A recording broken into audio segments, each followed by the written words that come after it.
संचालित व्यंकटेश महाजन वरिष्ठ महाविद्यालय धाराशिव आयोजिताचा हा कार्यक्रम student awareness and faculty interaction program या कार्यक्रमासाठी उपस्थित सर्व मान्यवरांचं या ठिकाणी मी सर्वप्रथम स्वागत करतो आणि व्यासपीठावरील सर्व मान्यवरांना मी विनंती करतो की आपण प्रतिमा पूजन या ठिकाणी करून घ्यावं.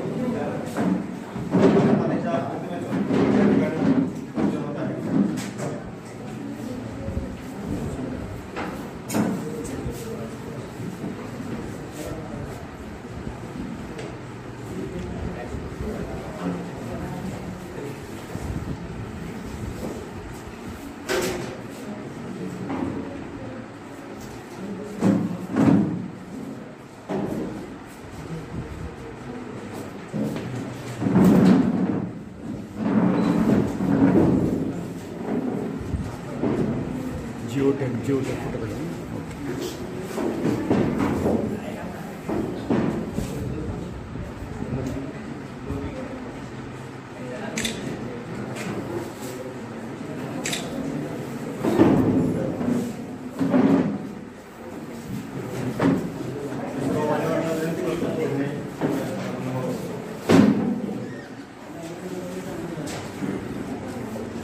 आजचा हा जो प्रोग्राम आपण घेत आहोत त्या कार्यक्रमासाठी आवर्जून उपस्थित आजचे मान्यवर डॉक्टर महेंद्र रांजेकर या ठिकाणी उपस्थित आहेत.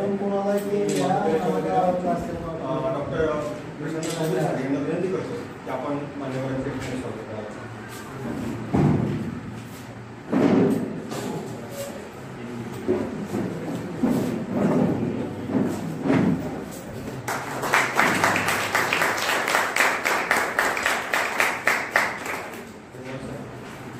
त्याचबरोबर आपल्या संस्थेचे सचिव माननीय ॲडव्होकेट मिलिंदजी पाटील साहेब यांचंही या ठिकाणी महाजनेश्वरीने स्वागत करतो.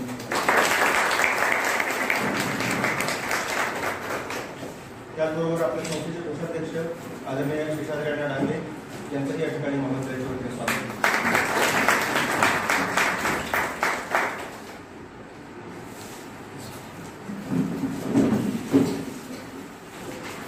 हा जो कार्यक्रम आपण या ठिकाणी आयोजित केलेला आहे या कार्यक्रमाच्या पाठीमागची आपली भूमिका नेमकी काय आहे ही भूमिका विशद करण्यासाठी आजच्या कार्यक्रमाचं प्रास्ताविक करण्यासाठी मी मायक्रोबायोलॉजी डिपार्टमेंटचे हेड आदरणीय डॉक्टर सुवर्ण चौधरी मॅडम यांना या ठिकाणी आमंत्रित करतो.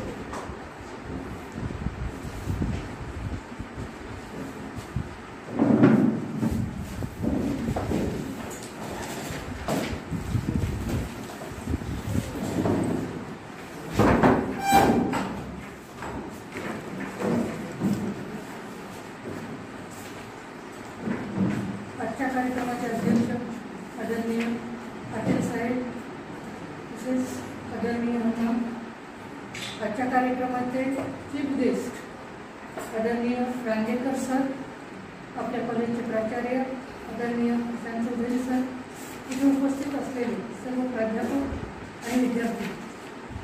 आजचा जो प्रोग्राम आहे त्याचं title Student Awareness and Faculty Interaction Program on Bioentrepreneurship Opportunities in Life Sciences.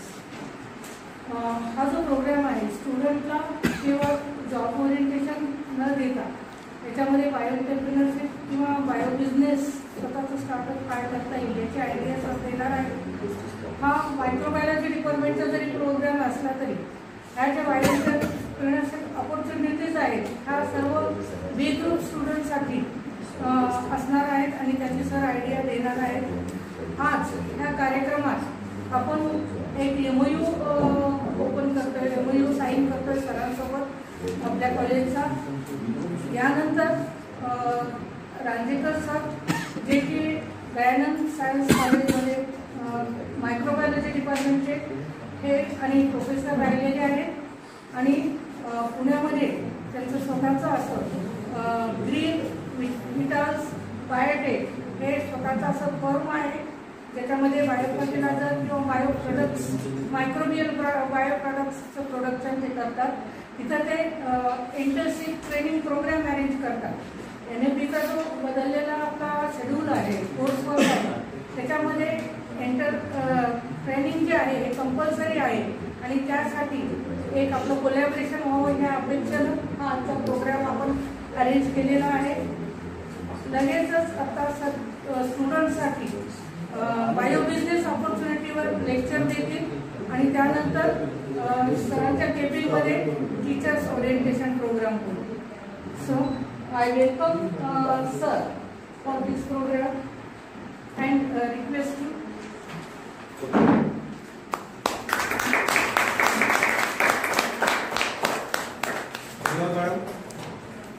विद्यार्थी मित्रांनो, आपण आपल्याला माहिती आहे गेल्या काही दिवसांपासून आपल्या महाविद्यालयामध्ये वेगवेगळे कार्यक्रम आपण राबवत आहोत. हे सगळे कार्यक्रम प्रधानमंत्री उच्चतर शिक्षा अभियान अर्थात PM उषा या अंतर्गत आपण राबवत आहोत. या प्रोफेसर त्याच्यापैकी आजचा हे एक कार्यक्रम आपण या ठिकाणी घेत आहोत. आताच मॅडमने या ठिकाणी उल्लेख केला की आपण MOU करत आहोत ग्रीन विटास बायोटेक पुणे यांच्यासोबत. मी महाविद्यालयाच्या वतीनं आणि संस्थेच्या वतीनं सर्व मान्यवरांना आणि ग्रीन विटास बायोटेक पुणे याचे डॉक्टर महेंद्र रांजेकर यांना विनंती करतो की डॉक्युमेंट शेअरिंग या ठिकाणी आपण करावं. एक सामंजस्य करार महाविद्यालय आणि ग्रीन विटास बायोटेक पुणे यांच्यामध्ये हा होत आहे.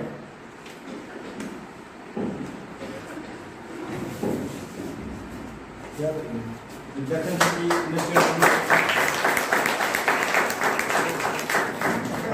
वेगवेगळ्या संधी या सर्व संदर्भात होणारा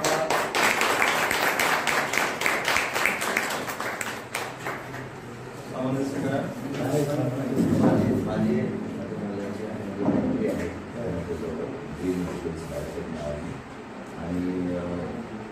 आपल्या कॉलेजबरोबर आम्ही रिव्ह्यू केलेला आहे.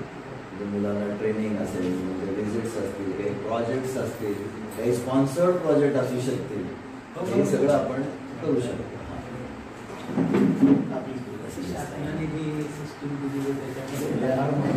सध्या मी 2-3 मोठ्या कंपन्यांचे डायरेक्टर आहे. मी सांगेन मुलांना आजच्या या अत्यंत अनोख्या अशा कार्यक्रमासाठी आदरणीय ॲडव्होकेट दिलीप पाटील साहेब, आपल्या कृषी सन्माननीय सचिव यांना खरं तर पूर्ण वेळ हा कार्यक्रम अटेंड करण्याची इच्छा आहे, परंतु त्यांच्या इतर सगळ्या व्यापारामध्ये त्यांना पूर्ण वेळ थांबणं शक्य नाही आहे. त्यांना कळवला त्यांच्या दुसऱ्या कामासाठी जायचं आहे. त्यामुळं आदरणीय ॲडव्होकेट दिलीप पाटील साहेब आता आपल्याला संबोधित करतील आणि त्यानंतर मग पुढील कार्यक्रम सुरू होईल. बोला साहेब.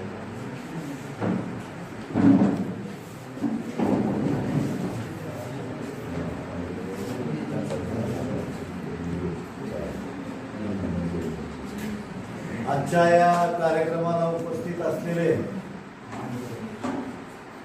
आपल्या ट्रस्टचे माननीय शशाद्रिअण्णा डांगे, जे विद्याभारतीचं पश्चिम क्षेत्राचं काम मोठ्या स्तरावर करतात, आणि महेंद्रजी, डॉक्टर महेंद्रजी रांजेकर, माझ्या भाऊच्या पब्लिक स्कूलमध्ये संभाजीनगरला शिकत होता लहानपणी. ते चिपळूणकर सर हे त्यांचं दैवत,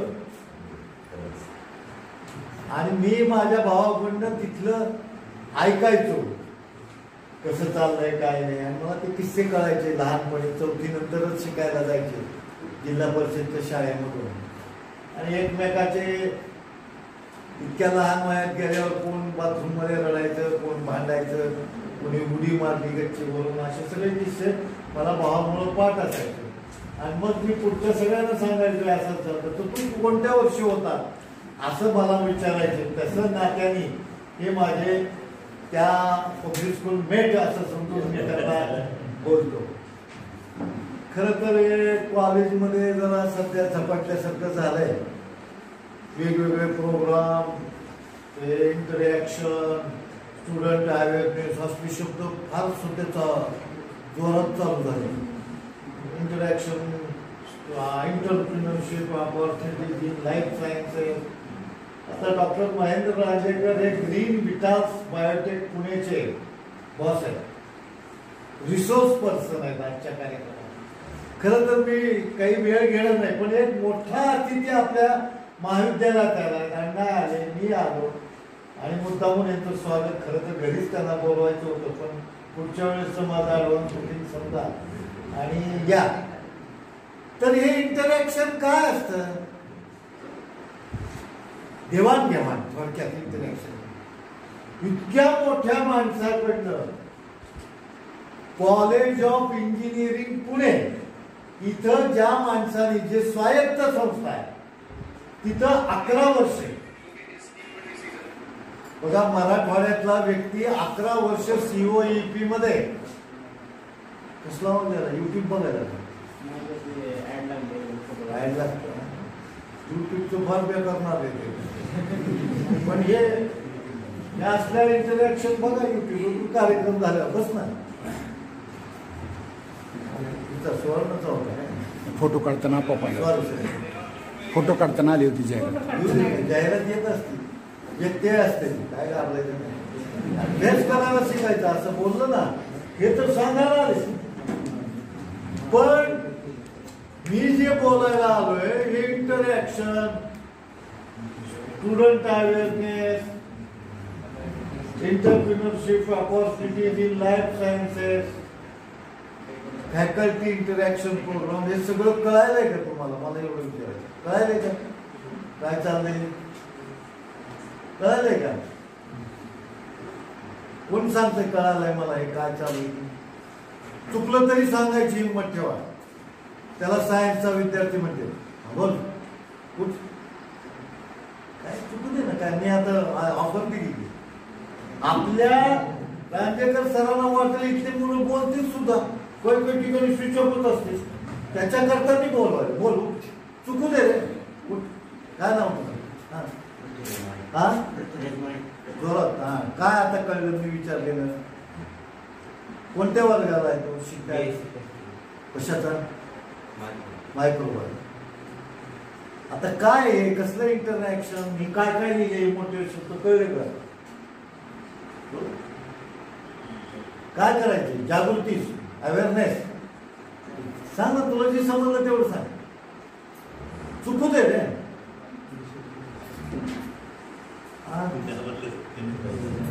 उभा राहिल्याबद्दल तुझ्याकरता टाळ.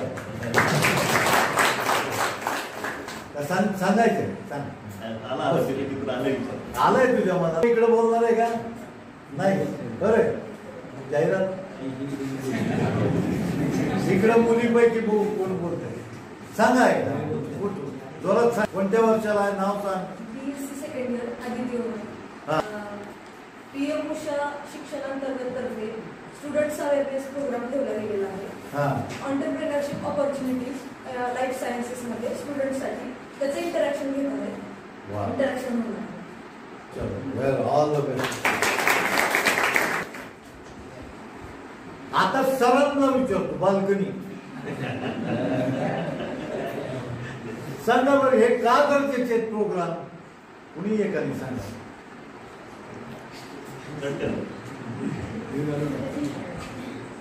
जे ग्रॅज्युएटिंग विद्यार्थी आहेत त्या विद्यार्थ्यांना आपण जे शिकत आहोत हे शिक्षण फक्त कागदावरती नसावं, तर त्याचा उपयोग एज्युकेशन कंप्लीट झाल्यानंतर आपल्या आयुष्यामध्ये वेगवेगळ्या इंडस्ट्रीज डेव्हलप करण्यासाठी आणि त्याचबरोबर सेल्फ डेव्हलपमेंट करण्यासाठी त्याचा फायदा व्हावा. त्यासाठी जरी काही इन्फॉर्मेशन आपल्याला या वयामध्ये माहीत नसली तरी ती इन्फॉर्मेशन, जशी की एंटरप्रेन्योरशिप ऑपॉर्च्युनिटीज काय असू शकतात, बायोलॉजी शिकल्यानंतर काय आपण करू शकतो, एखाद्या ठिकाणी नोकरी करण्यापेक्षा मी स्वायत्त किंवा स्वतःची इंडस्ट्रीज तयार करून काय करू शकतो याच्याबद्दलचं असं इंटरॅक्शन. वा जोरात. आता मला अण्णाला एवढं भारी वाटलं चौधरी सर की मोदी आणि ते कोण कोण येतील ना बाहेरच्या देशाचे पंतप्रधान, ते कागदपत्राचं आदान प्रदान भारी वाटायला मला. पाच आम्ही एवढे करार केले कसं वाटायला. सध्या बरंच चाललंय कॉलेजमध्ये हवा ताईट आहे. तुम्ही त्या हवेतनं काम कोण उभा करून शिक्षकांनी प्रेरणा घ्यावी, प्राध्यापकांनी, विद्यार्थ्यांनी घ्यावी आणि पिरियड बुडवणार नाही, प्रॅक्टिकल चुकवणार नाही. पिरियड बुडवण्याकरता जर सर आले नसतील तर त्यांचं घर उरकून त्यांच्या घरी जाऊन इतकी तयारी ठेवणारा असा विद्यार्थी याच्यातनं आला तर मला वाटतं डॉक्टर महेंद्रजी रांजेकर सर, जे आपले प्राचार्य चौधरी सर ज्या तळमळीनं आदान प्रदान केलं आम्हाला वाटतं की कुणाच्या तुम्ही एक पंतप्रधान आम्ही दोघं त्याच्यात काय ते मी अण्णाने शिक्का दाखवला ग्लोबल काय ग्रीन व्हायटल्स बायोटेकचा तेवढा बघितला मी आणि त्याच्यावर एवढं बोललो. खरं तर पाहुणा आला असताना तुम्ही म्हणता इथं रोजच ऐकतो माझं एवढा मोठा माणूस आला त्याला बोलायचे अण्णा बोलणार आहेत आणि हे मधीच व्यत्यय जाहिरातीसारखा तुम्हाला वाटते गावांना. पण माझी इच्छा आहे हे सोयगावचं मूळ यांचं ते तिथं राहत होते. मराठवाड्यातला एक तालुका बाबुराव काळे तिथले जुने नेते होते. त्यांचा मुलगा रंगनाथ काळे माझ्याबरोबर शिकायला होता. तर ते सोयगावचे अण्णा जिल्हा परिषद शाळेत शिकला. मी परंड्याच्या जिल्हा परिषद शाळेत शिकलो. काहीच वाईट होत नाही. आपण कुठं कमी होत असं न समजता थोडं आपल्याला मी इंग्लिश येते असं समजून नसेल तर नाही आलं तर मराठीत का होईना जशी जमल तशी इंग्लिश करून घेऊ नका. आपल्या माझं इतका खंबीर ग्रीन विटाल्स बायोटेक आता आम्ही ती कागदपत्र सह्या केल्या सर इतका इम्पॅक्ट होणार आहे. त्यांचं म्हणणं जरी आपल्याकडं हे कोणतं म्हणते त्याला ते कोणता जिल्हा म्हणायचा त्याला आकांक्षी ऍस्पिरेशनल डिस्ट्रिक्ट असला आम्ही ऍस्पिरेशनल डिस्ट्रिक्ट मध्ये त्याच्यामुळं तुमचं थोडं विशेष लक्ष असावं आणि त्याच्यामुळं इथल्या विद्यार्थ्यांना काय काय ऑपॉर्च्युनिटीज निर्माण करून देता येतील ते देण्याचा कार्यक्रम व्हावा. आपल्याला मध्ये एक आपण वर्कशॉप इथं घेतला होता त्या सगळ्या तर मी फार वेळ न घेता मधीच हे केलंय. मी या कार्यक्रमाच्या निमित्ताने रांजेकर सर आमच्या विद्यार्थ्यांना मोटिवेट करा ते तुमच्यासारखे PhD होऊन तुमच्यासारखीच एखादी कंपनी स्थापन करू असं ते घडावं अशी आई तुळजाभवानीच्या चरणी प्रार्थना करून खरं तर अर्धवट कार्यक्रमातून जाऊन येत नाही. ही तिकीट्सला ते शोभून नाही तरी पण मी कालच त्यांची परवानगी घेतली. मला इथल्या व्यासपीठावरच्या व्यक्तीने परवानगी द्यावी अशी विनंती करून मी रजा घेतो. जय हिंद जय महाराष्ट्र.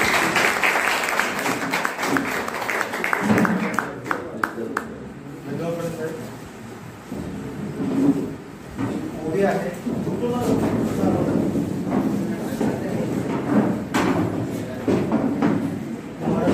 जगामध्ये नाही गुरु नाही अशा अर्थाची उभी आहे जो आतमधून आधारासाठी हात देतो आणि वरून धमकी मारण्याचं काम करतो परंतु त्यावेळेस आतमध्ये आधाराचा हात सुद्धा असतो.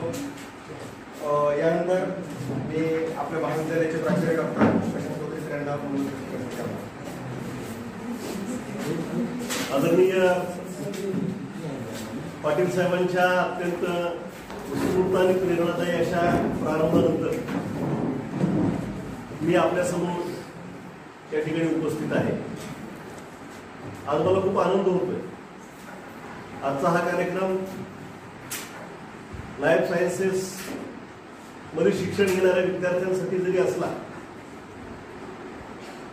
तरी जी महनीय व्यक्ती आज आपल्यामध्ये उपस्थित आहे त्या व्यक्तीला साधारणतः मागच्या 40 वर्षांपासून आम्ही पाहतो. आदरणीय अण्णा या ठिकाणी उपस्थित आहेत आणि त्यांचे मार्गदर्शन आपल्याला लाभणार. लाईफ सायन्सेस मधल्या ऑपॉर्च्युनिटीज आणि त्या एंटरप्रेन्योरशिपच्या अनुषंगाने असाच आपल्या दिवसभरातल्या सेशन्स मधला मुख्य विषय असणार आहे. डॉक्टर महेंद्र रांजेकर सर लातूरच्या दयानंद विज्ञान महाविद्यालयामध्ये 30 वर्ष डिपार्टमेंट ऑफ मायक्रोबायोलॉजी मध्ये प्रोफेसर होते आणि प्रोफेसर कसा असावा याचं एक उत्तम उदाहरण आम्ही त्यांच्या रूपाने पाहिलेलं आहे. त्यांच्या मनोगतातनं, त्यांच्या मार्गदर्शनातनं आपल्याला त्याचा नक्कीच प्रत्यय येणार आहे. मी अगदी 2-3 मिनिटांमध्ये सरांच्या अनुषंगानेच बोलतोय, कारण एंटरप्रेन्योरशिप आणि लाईफ सायन्सेस मधले त्याला असणारा स्कोप हा विषय सरांच्या बोलण्यामध्ये येणारच. रांजेकर सर जरी मायक्रोबायोलॉजीचे प्रोफेसर असले तरी ज्या आता अभियांत्रिकी महाविद्यालयाचा उल्लेख झाला, कालच त्यांच्याशी मी रात्री चर्चा करत होतो आणि चर्चा करत असताना रात्रीचे 12 कधी वाजले हे आम्हालाही कळालं. म्हणजे पुणे विद्यापीठातल्या डिपार्टमेंट ऑफ टेक्नॉलॉजी मध्ये DOT मध्ये सर सिव्हिल इंजिनिअरिंगचा पेपर शिकवायला जातात. मला नाही कळालं की एक मायक्रोबायोलॉजिस्ट सिव्हिल इंजिनिअरिंगचा पेपर शिकवायला DOT मध्ये, म्हणजे हिंदुस्थानातल्या एका अत्यंत प्रतिष्ठित अशा विद्यापीठामध्ये जातो. मी मराठीचा विद्यार्थी आहे, मराठीचा शिक्षक आहे, मराठीचा प्रोफेसर आहे, परंतु सरांसोबत चर्चा करत असताना मला थोडंसं विचरल्यासारखं झालं. कारण जेव्हा भाऊसाहेब पाटणकरांचा उल्लेख निघाला तेव्हा भाऊसाहेब पाटणकरांच्या गझलाच्या गझला सरांच्या मुखामधून सहजपणे बाहेर पडत होत्या. म्हणजे अत्यंत व्यासंगी, अत्यंत अष्टपैलू आणि बहुआयामी असं व्यक्तित्व आहे. व्यक्तित्व असावं कसं त्याचे उत्तम उदाहरण. सरांच्या ओळखीमधला अत्यंत महत्वाचा मुद्दा असा आहे की सर सध्या रांजे या गावाला राहतात. पुण्यापासून जवळ 20 किलोमीटरच्या अंतरावर. आपण शिवाजी महाराजांचा बालपणीचा इतिहास अभ्यासत असताना रांजे आणि रांजेचा पाटील हा धडा वाचलेला आहे, त्या गावचे सर. आणि निराजी रावजी हे छत्रपती शिवाजी महाराजांच्या अष्टप्रधान मंडळामधले जे मुख्य होते, न्यायाधीश होते, त्या शिवछत्रपतींच्या अष्टप्रधान मंडळातल्या निराजी रावजींच्या कुळातले सर आहेत. आणि मला वाटतं आणि म्हणून साक्षात त्यांच्या रूपानं शिवछत्रपतींचा आशीर्वादही आपल्यापर्यंत या ठिकाणी पोहोचतोय, याचाही मला या ठिकाणी मनस्वी असा आनंद होतोय.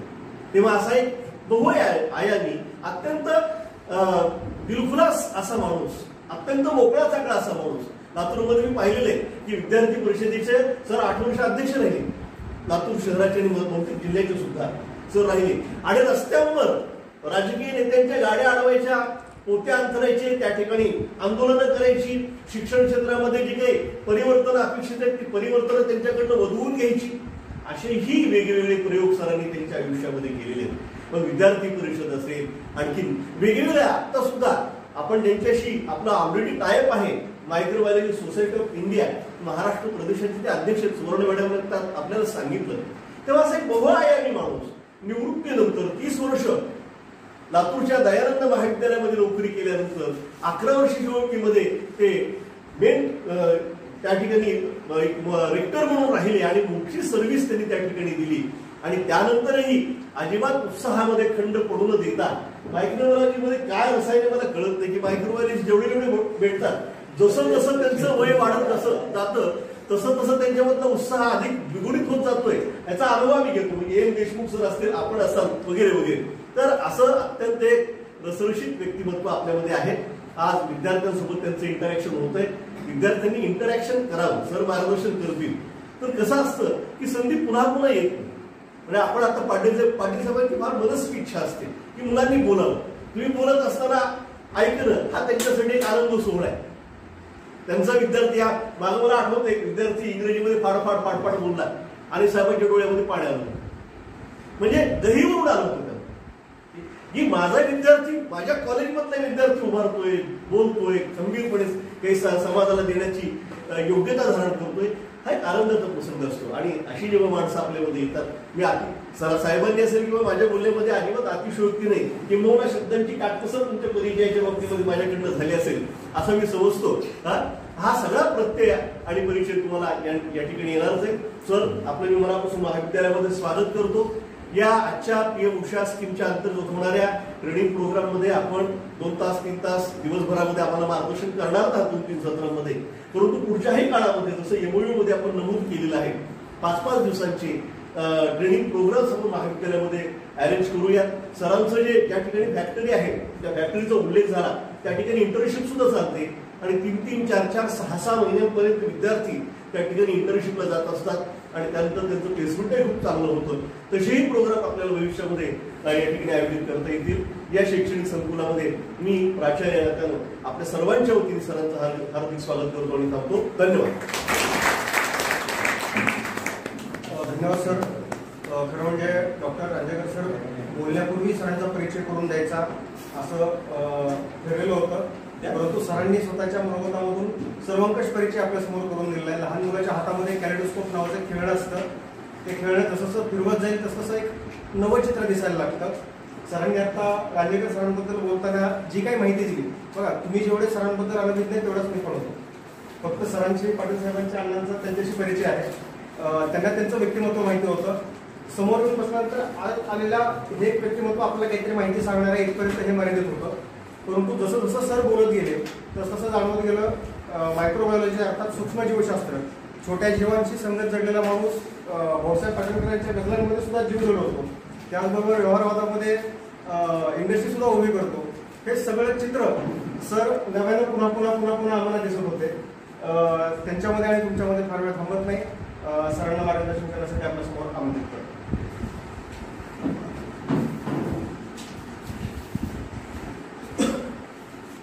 नमस्कार.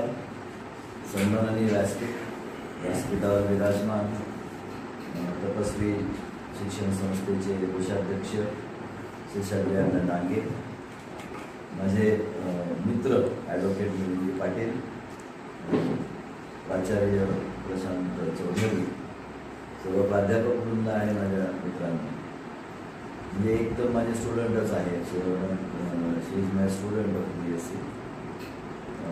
म्हणजे मला म्हणजे आय डोंट नो की how to express my thoughts आणि भाषा कुठली वापरावी. मराठी चालेल सगळ्यांना. I am good in Hindi also because I am army trained fellow. मला हिंदी पण बऱ्यापैकी येतं, चांगलंच येतं म्हणजे.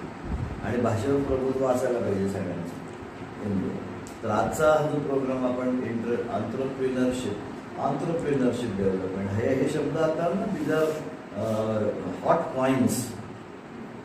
कॉइन्स आपल्याला आता नवीन शब्द आले. जसं मिलिंद सरांनी सांगितलं की हे सगळं काय तुम्हाला कळतंय का किंवा मी विचारलं तेव्हा. मी मायक्रोबायोलॉजी शिकवतो. मी मायक्रोबायोलॉजीचा विद्यार्थी आहे. 1982ला म्हणजे तुमच्यापैकी कोणी जन्माला पण नसेल त्यावेळेला 1982ला मी दयानंद विज्ञान महाविद्यालयात लातूरला जॉईन झालो, रुजू झालो. 2011पर्यंत मी तिथे होतो. नंतर कॉलेज ऑफ इंजिनिअरिंगला इंजिनिअरिंगच्या मुलांना मायक्रोबायोलॉजी किंवा बायोलॉजी शिकवायला मी तिथे गेलो. तिथे माझ्याकडे अजून एक जबाबदारी दिली. मला चीफ रेक्टर केलं, मुख्य कुलमंत्री. जवळजवळ 1000 मुलींचं हॉस्टेल आणि 1500 मुलांचं हॉस्टेल, असं हॉस्टेल मी सांभाळलं. आर्मी बॅकग्राऊंड असल्यामुळे आमचे डायरेक्टर म्हणाले की जनरल मॅनेजर पद पण तूच घे. कारण त्याच्यामध्ये आमच्या सगळ्या लँड्स, जमिनी, हाऊसकीपिंग, सिक्युरिटी, आमच्या गाड्या होत्या, ते सगळं पूर्ण ॲडमिनिस्ट्रेशन त्यांनी माझ्याकडे दिलं. शिकायला खूप मिळतं आणि शिकायला मिळावं सरांनी सांगितलं. परवा माझे एक मित्र आले होते, त्यांना आमच्याबरोबर काहीतरी काम करायचं आहे. खूप मोठी माणसं आहेत. ती माझ्या मुलाला सांगायला लागली की तुझ्या वडिलांचा उत्साह बघून 20 वर्ष यांना काही होणार नाही. मी ती कॉम्प्लिमेंट म्हणून घेतली. तसं झालं तर चांगलंच आहे. I am running 65 now. If I am active, that much active even at the age of 85, so I will be happy. Because मला असं वाटतं की जे मला येतं ते तुम्हाला द्यायला पाहिजे. मायक्रोबायोलॉजी विषय सगळेजण मायक्रोबायोलॉजिस्ट आहेत का? हातवर करा बरं. नाही, मायक्रोबायोलॉजी कोण आहे? हातवर करा. असं जरा ग्रुप आहेत नाही का? नाही ठीक आहे, डाऊन. आता बाकी झुलॉजीची किती जण आहे? म्हणजे तुम्हाला मायक्रो झुलॉजी आणि केमिस्ट्री असंच आहे ना कॉम्बिनेशन. आणि मायक्रो बॉटनी आणि केमिस्ट्री असे कॉम्बिनेशन सगळं. बॉटनीचे किती आहेत? म्हणजे बॉटनी, मायक्रोलॉजी, केमिस्ट्री, वॉट एव्हर. बॉटनीचा जरा नंबर जास्त आहे. एनिवे, आता इथं सगळे जे बसलेत BSc first year to third year, आणि हा प्रश्न प्राध्यापकांना सुद्धा आहे, किती जणांना पैसे मिळावेत नोबल वेने, अत्यंत नैतिक मार्गाने पैसे मिळावे असं किती जणांना वाटतं? सगळ्यांना. पुढे अपवाद आहे याला. शिक्षक अपवाद आहे, कुणी सामोर गेलेले आम्ही केलं. सरांनी केलं जर प्रातिनिधिक. जर मी तुम्हाला असं सांगितलं की आठवड्याला तुम्हाला 20,000 रुपये मिळतील असं प्रोजेक्ट मी तुम्हाला देणार आहे, म्हणजे महिन्याला किती झाले 80,000, वर्षाला किती झाले 9,60,000, म्हणजे 9,60,000चं पॅकेज आजकालच्या भाषेत. हे जर तुम्हाला मिळालं तर आवडेल का नाही आवडणार? आणि शिकत असताना मिळालं तर अजून आवडेल ना, शिकत असताना मिळालं तर अजून आवडेल. मग तुम्हाला मी काही आयडियाज देणार आहे, कारण एंटरप्रिनरशिप अपॉर्च्युनिटीज तुम्हाला मी सांगणार. असं काही गरजेचं आहे का हो की मी BSc झाल्यानंतर MSc झाल्यानंतरच पैसे कमवायला सुरुवात करेन? समजा तुम्ही जर घरी म्हणालात की मी असं छोटं काम करतोय की जे माझ्या विषयाशी निगडीत आहे आणि मी त्या विषयाशी निगडीत असलेल्या याच्यातून मी जेवढे काय पैसे कमवेल त्याच्यातून माझा शिक्षणाचा खर्च भागणार आहे, तर घरचे कोणी काही म्हणणार आहे? मी पनवेलला आणि खूप ठिकाणी कॉलेजमध्ये जातो आणि मला असं वाटतं की मी अकॅडमिक्स पण बघितले, इंडस्ट्रीज पण बघतो. म्हणजे माझा जो फॉर्मल, ज्याला आपण औपचारिक परिचय, कदाचित सरांकडे चिठ्ठी असेल किंवा कागद असेल, सरांनी माझा मराठीच्या दृष्टिकोनातनं, काल आम्ही खूप गप्पा मारल्या त्याच्यातून त्यांनी माझा परिचय करून दिला. मी खूप वेगवेगळ्या याच्यामध्ये काम करतो. मी टेक्निकल डायरेक्टर आहे 2-3 मोठ्या कंपन्यांचा. मी कन्सल्टन्सी करतो, खूप ठिकाणी इंडस्ट्रीज तयार करतो, मी त्यांना त्याच्यासाठी लागणारं मार्गदर्शन करतो. माझ्या असं लक्षात आलं की अकॅडमिक्स आणि इंडस्ट्रीज, ज्याला इंडस्ट्री अकॅडमी आहे म्हणून, हे खूप कमी आहे, म्हणजे लूज आहे. मला काय गरज आहे ते तुम्हाला माहिती नाही आहे. माझ्या लॅबमध्ये जेव्हा तुम्ही समजा आलात इंटर्नशिप करायला फॉर एक्झाम्पल, तर माझ्याकडे तुम्ही 500 लिटर मीडियम होतं की नाही, 500 ml. माझ्याकडे ऑर्डर असते 1000 लिटरची, तर मला त्या लेवलला करायला लागतं काम, जे की मला महाविद्यालयाचे प्रॉब्लेम्स माहिती आहे, because I was head of the department in Dayanand science college. Dayanand सारख्या मोठ्या कॉलेजमध्ये मी ते डिपार्टमेंट इतकं चालवून मला माहिती आहे याचे प्रॉब्लेम्स काय आहेत, अकॅडमिक्सचे. इंडस्ट्रीचे प्रॉब्लेम पण मला माहिती आहे, आणि म्हणून अकॅडमी आणि इंडस्ट्रीचं एकत्र बसून काहीतरी काम करणे महत्वाचं आहे. अमेरिकेमध्ये सगळ्या विद्यापीठांमध्ये इंडस्ट्रीच्या लॅबोरेटरीज आहेत. म्हणजे माझा मोठा मुलगा PhD केले त्याने हायड्रोजन जनरेशनमध्ये, तो पोस्ट डॉक करतोय कॅन्सस युनिव्हर्सिटीत.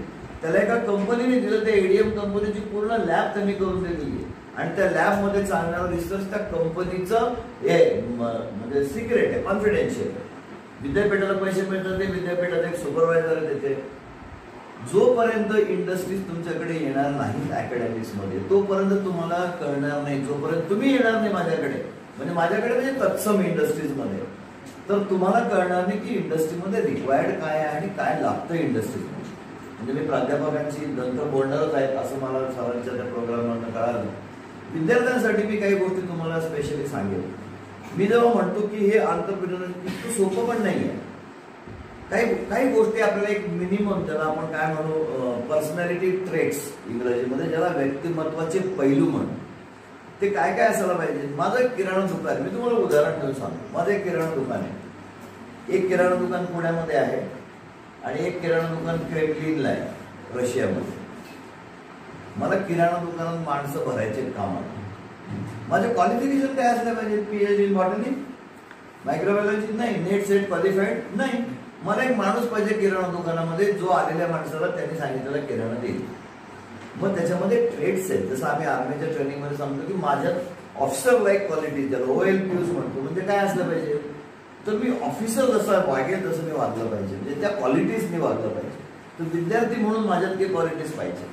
मी कुठल्या एखाद्या ठिकाणी काम करत असेल, for example all professors they are employees of any. मी समजा for example I was in COE, तर जसं सिटिझनशिप असते की नाही, माझं नागरिकत्व असतं, त्या नागरिकत्वात मला हक्क पण आहेत आणि कर्तव्य पण आहे.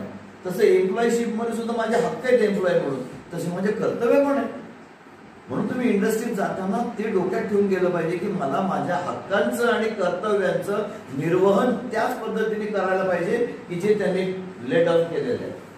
दुर्दैवाने असं होत नाही, कारण आम्हाला सिटिझनशिप म्हणजे सुद्धा शिकवलं जात नाही, फक्त नागरिक शास्त्र असतं. ते पण शास्त्रच आहे ना, जसं सूक्ष्मजीवशास्त्र आहे तसं. पण एम्प्लॉयशिप काय असते हे आम्हाला शिकवले जात नाही किंवा सांगितले जात नाही. तर इंडस्ट्रीजमध्ये तुम्हाला इंटर्नशिप करायला तुम्ही जेव्हा येतात तेव्हा तुम्हाला लक्षात येते की नाही आपल्याला इंडस्ट्रीचं कल्चर वेगळं आहे. म्हणजे माझ्या आता मी तुम्हाला सांगणार याच्या पुढे गावात त्या सगळ्या रिअल टाइम RT एक्सपिरियन्सेस माझे स्वतःचे स्वानुभव आहेत, अनुभव नाही आहे दुसऱ्यांचे. आणि किती स्कोप आहे ते तुम्हाला सांगणार आहे. मायक्रोबायोलॉजी आणि बॉटनी सगळेच माझं म्हणणं की स्कोप अशा का विशिष्ट विषयाला असतो असं नाही. विशिष्ट विषयाला स्कोप असतो असं नाही. तर केमिस्ट्रीला तेवढाच आहे, बॉटनीला तेवढाच आहे, झुलॉजीला तेवढाच आहे, मायक्रोबायोलॉजीला तेवढाच आहे. Let us talk on some projects जे विद्यार्थी तुम्ही सिलेक्ट करू शकाल. कराल का? हो नाही काही होणार आहे. म्हणजे 2 कॅटेगरीचं माणसं मी केले. म्हणजे जर तुम्ही सगळ्या प्राध्यापकांनी विचारलं व्हॉट इज MRP तर ते उत्तर देतात मायनर रिसर्च प्रोजेक्ट किंवा मेजर रिसर्च प्रोजेक्ट. बरोबर.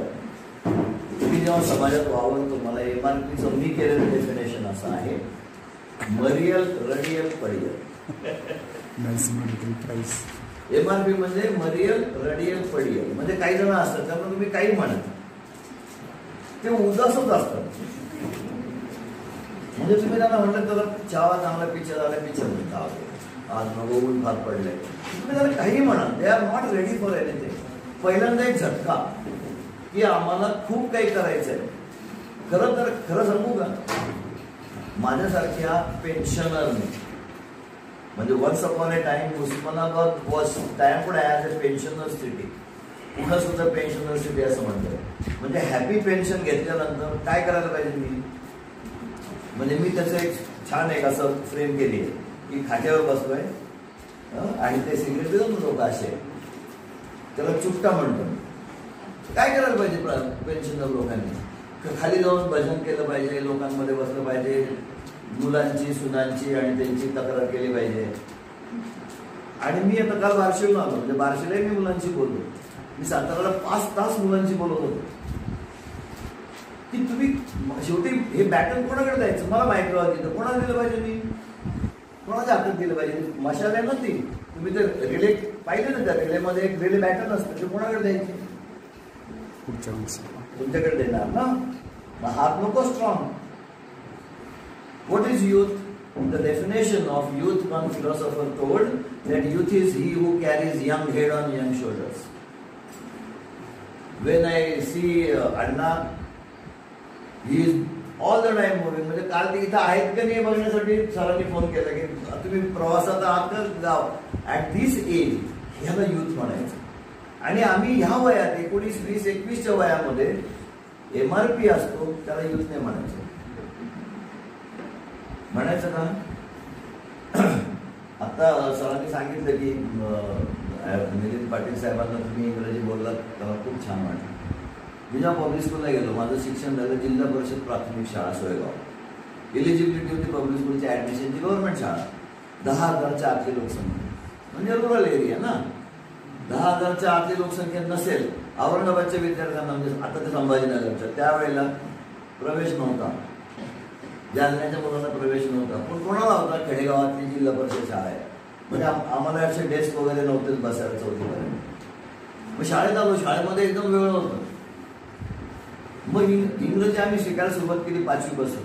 तर 5वीला मला आठवतं वहीचं इंग्रजी लिहा असं प्रश्न होता 5वीत. मी त्याचं WAHI लिहिलं होतं.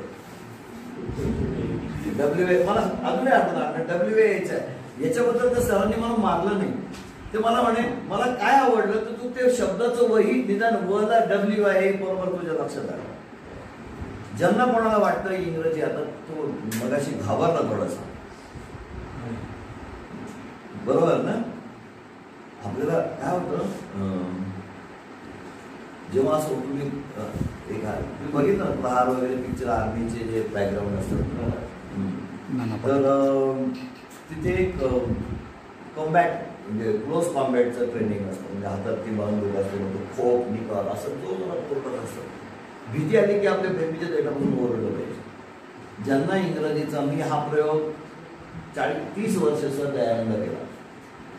सगळे विद्यार्थी माझे त्यांना पहिल्या फर्स्ट इयरला मी त्यांना सांगितलं तुम्हाला इंग्रजी मला येत नाही इंग्रजी ना म्हणून तो मराठीत बोलतोय. ज्यांना असं वाटतं की माझं इंग्रजी चांगलं नाही त्यांनी एक स्वस्तातला आणि सोप्यातला इंग्रजी पेपर घ्यायचा. बस स्टँडला जायचं, भारी भारी असे ते द हिंदू वगैरे असे फार अवघड शब्द असलेले नाही घ्यायचे, साधे येतात पेपर लोकल, तो एक घ्यायचा रविवारचा. आठवडाभर तो वाचायचा, पुरतो आपल्याला आठवडाभर. आणि काय करायचं, गच्चीवर जायचं, तो ग्राउंडवर यायचं जा आणि जोरात वाचायचं, जोरात वाचायचं. एवढं हे मात्र मनातल्या मनात नाही, जोरात वाचायचं, म्हणजे सगळ्या गावात ऐकू गेलं पाहिजे की हा इंग्रजी बोलतो.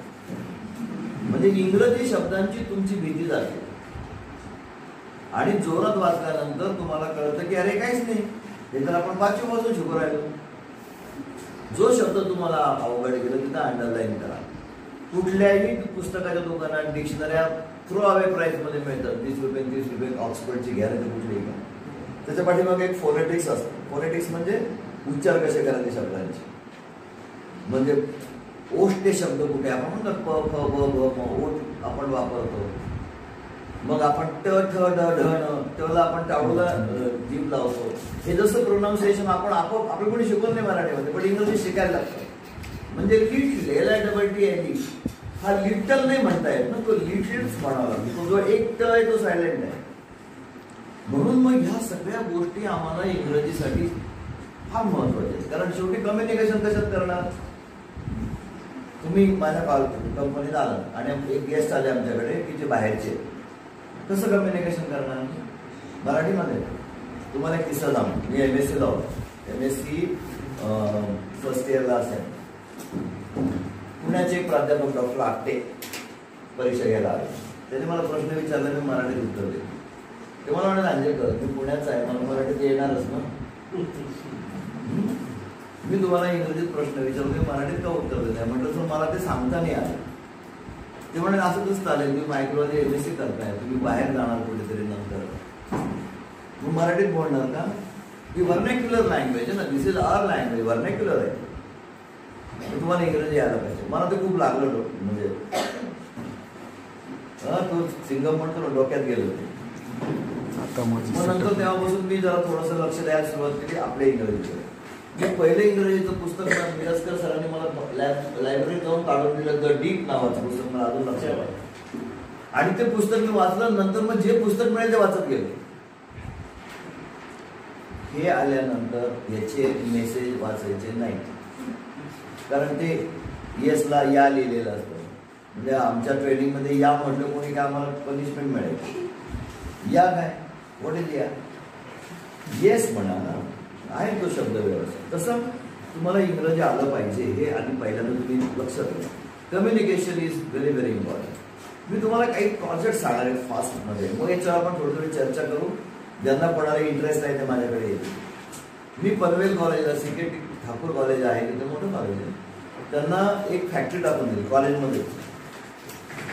मी आता अण्णांची पण बोललो, सचिव साहेबांशी बोललो, प्राचार्यांशी ऑलरेडी बोललो की विद्यार्थ्यांना ट्रेनिंग देण्यासाठी.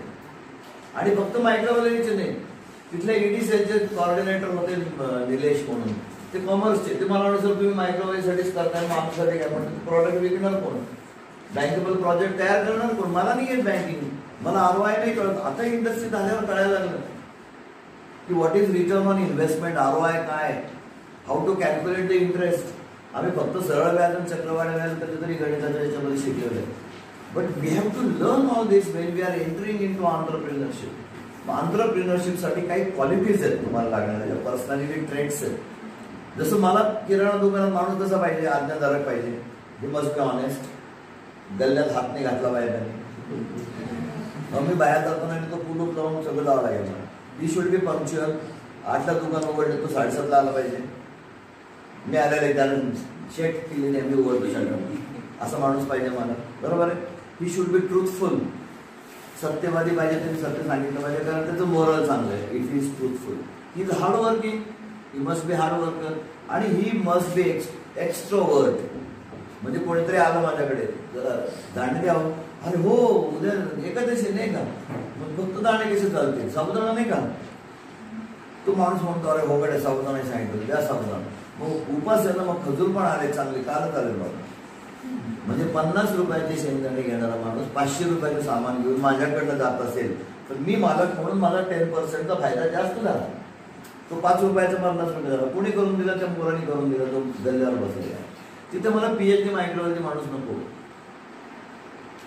म्हणजे माझे एक ज्युनियर मित्र आहे, खूप ज्युनियर होतो मला, संभाजीनगरला आहे.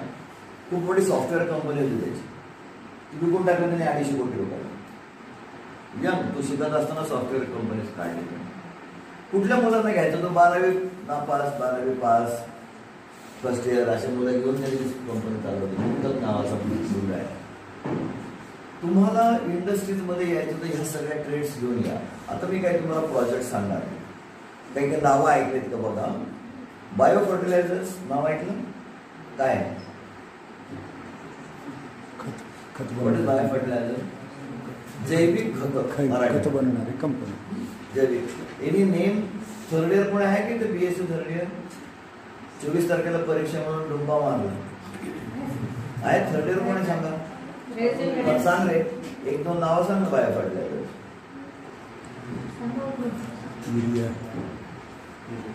मग 20,000 रुपये आठवड्याला कसे कमावणार? तोच प्रोजेक्ट देणार आहे तुम्ही. ॲझोटोबॅक्टर ऐकले? हे बाई लक्षात घे, मी इंटरॅक्शन करायला आलोय ना, मग मी नेहमी सांगायचो की it's a duet. It's not monologue, it's a dialogue. Mono म्हणजे मी एकटा बोलणे, डायलॉग म्हणजे तुम्ही पण बोलणे ना. मल्टीलॉग म्हणजे एकत्र मच्छी मार्केट करणे. तसं काय नाही. काय सांगा? सेकंड इयरचं नाही सांगा ना, काय अर्थ नाही. हा बरोबर सांग. शेती कोणाकोणाकडे सांगत राहतो? ज्यांच्याकडे शेत आहे, अगदी अर्धा एकर तू काय असेल आहे ना, मग तुम्ही जैविक खत लागत नाही. युरिया टाकतो, DAP टाकतो, 19-19 टाकतो, 0-19-19 टाकतो, 21-21 असेच टाकतो ना. सगळे इनऑर्गॅनिक आहेत ना. मला ऑर्गॅनिक टाकायचं. काय टाकणार? ॲझो करणार ना. म्हणजे azotobacter, rhizobium, phosphate solubilising, PSP ज्याला असं म्हणतात, PSM phosphate solubilising micro organism, हे सगळे बायो फर्टिलायझरमध्ये येतात. बायोपेस्टिसाइड्स काय? तेव्हा मी वायवा घेत नाही. मायक्रोबायोलॉजीचे प्राध्यापक आणि एक्झामिनर फार खडूस असतात. मॅडमनी मान डोलवली म्हणजे असतात. ते किती प्रकारच्या वायवा घेतात माहिती आहे तुम्हाला? तुम्हाला अप्रोच प्लॅन म्हणतात. मग अप्रोच लिहिला की तपासतो, ते गोळे गोळे मारतात. राग काय राग असतो काय माहिती असतो. जोरात म्हणजे पान फाटलं पाहिजे.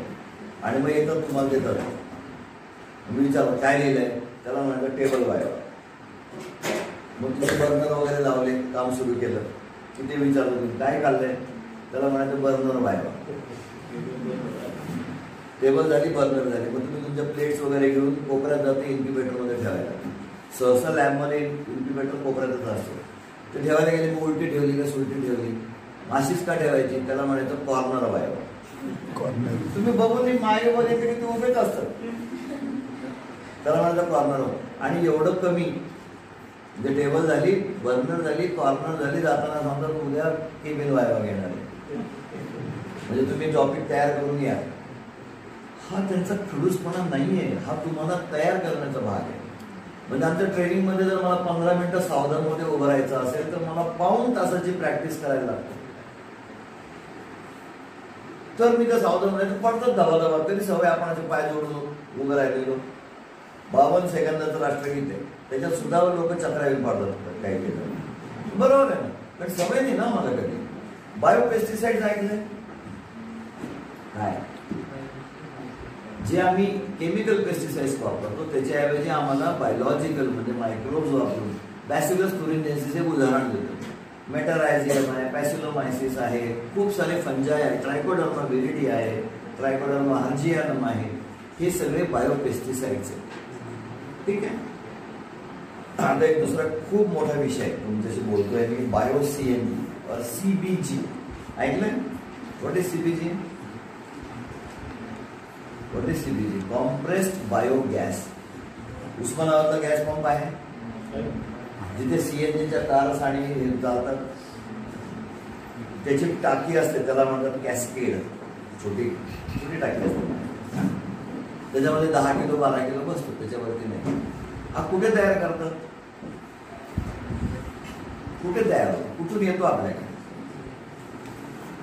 हा जो CBG आहे, आपल्याकडचं ऑइलचं मार्केट, ऑइलचं क्रूड ऑइल आपण आणतो, रिफाईन करतो, अगदी एअर फ्युएल पण बनवतो, 12 लाख कोटी रुपयाचं आहे. किती? 12 लाख कोटी. मला असं लिहिता येत नाही डावीकडून उजवीकडे, मला एकम दम शतम सहस्र असं करत जावं लागतं. अप्राध्यापक माणसं थोडी एवढे आकडे माहीत असते. जेव्हा एकम दम तर 12 लाख कोटी रुपयाचं मार्केट याचं आहे. नितीनजी गडकरींनी सांगितलं ना, 2030 नंतर आपण इम्पोर्ट करण्याचं नाही असा आपला प्रयत्न चालू आहे. क्रूड ऑइल आम्ही इम्पोर्ट करणार नाही. मग कशावर चालवणार गाड्या? तर CBGवर चालवणार. म्हणजे शेतकरी हा फक्त अन्नदाता न राहता तो ऊर्जादाता पण व्हावा असा आपला प्रयत्न आहे. आणि असं त्यांचं स्वप्न आहे की मला CBGवर गाडी चालवायची, रेल्वे नागपूर टू दिल्ली, जहाज चालतील त्याच्यावर. म्हणजे कुठून येणार माहिती आहे तुम्हाला? आता सध्या जो येतोय तो फॉसिल फ्युएल येतो, ते येतं युक्रेन आणि तिकडून रशिया, युक्रेन, इराण, इराक तिकडून येतं जीवाश्म. आणि तिकडून आल्यानंतर इथे ते आपल्या रिलायन्सवाले, नंतर इसारवाले, जामनगर, तर तिथे त्याला बाहेर काढतात. त्याच्यातून तो फ्रोझन फॉर्ममध्ये -165 ला. मग तिकडे त्याला तो गॅशियस फॉर्ममध्ये येतो आणि पाईपने येतो. त्याला म्हणतो पाईप नॅचरल गॅस. आपण घरी जो वापरतो त्याला काय म्हणतो आपण? Liquid petroleum gas. तो काय आहे? तो मिथेन नाही, तो ब्युटेन आणि प्रोपेन आहे. बरोबर. मग मिथेन काय? CH4. Methane is a flammable. मग हायड्रोजन पण आहे ना? आहे. हायड्रोजनची कार आहे की नाही टेस्लाची, नितीनजी तीच वापरत गडकरी साहेब. आता हायड्रोजनची रेल्वे पण सुरू होतीये. म्हणजे आपलं फ्युएलचं सगळं हे बदलत चाललंय. याचा अभ्यास आपण केला पाहिजे. मग CBG आहे मिथेन कुठून तयार होतो? माझ्याकडे बायोगॅस होता. म्हणजे काय होतं? आता माझ्याकडे जनावर होते, मी एक बायोगॅस बसवला, त्याच्यामध्ये शेणाची स्लरी घालून टाकायची, तो वर यायचं त्याचं बलून किंवा असेल किंवा वरचं टँक असेल आणि मग तो लावायचा. त्याच्यावर फक्त माझा गॅस चालायचा.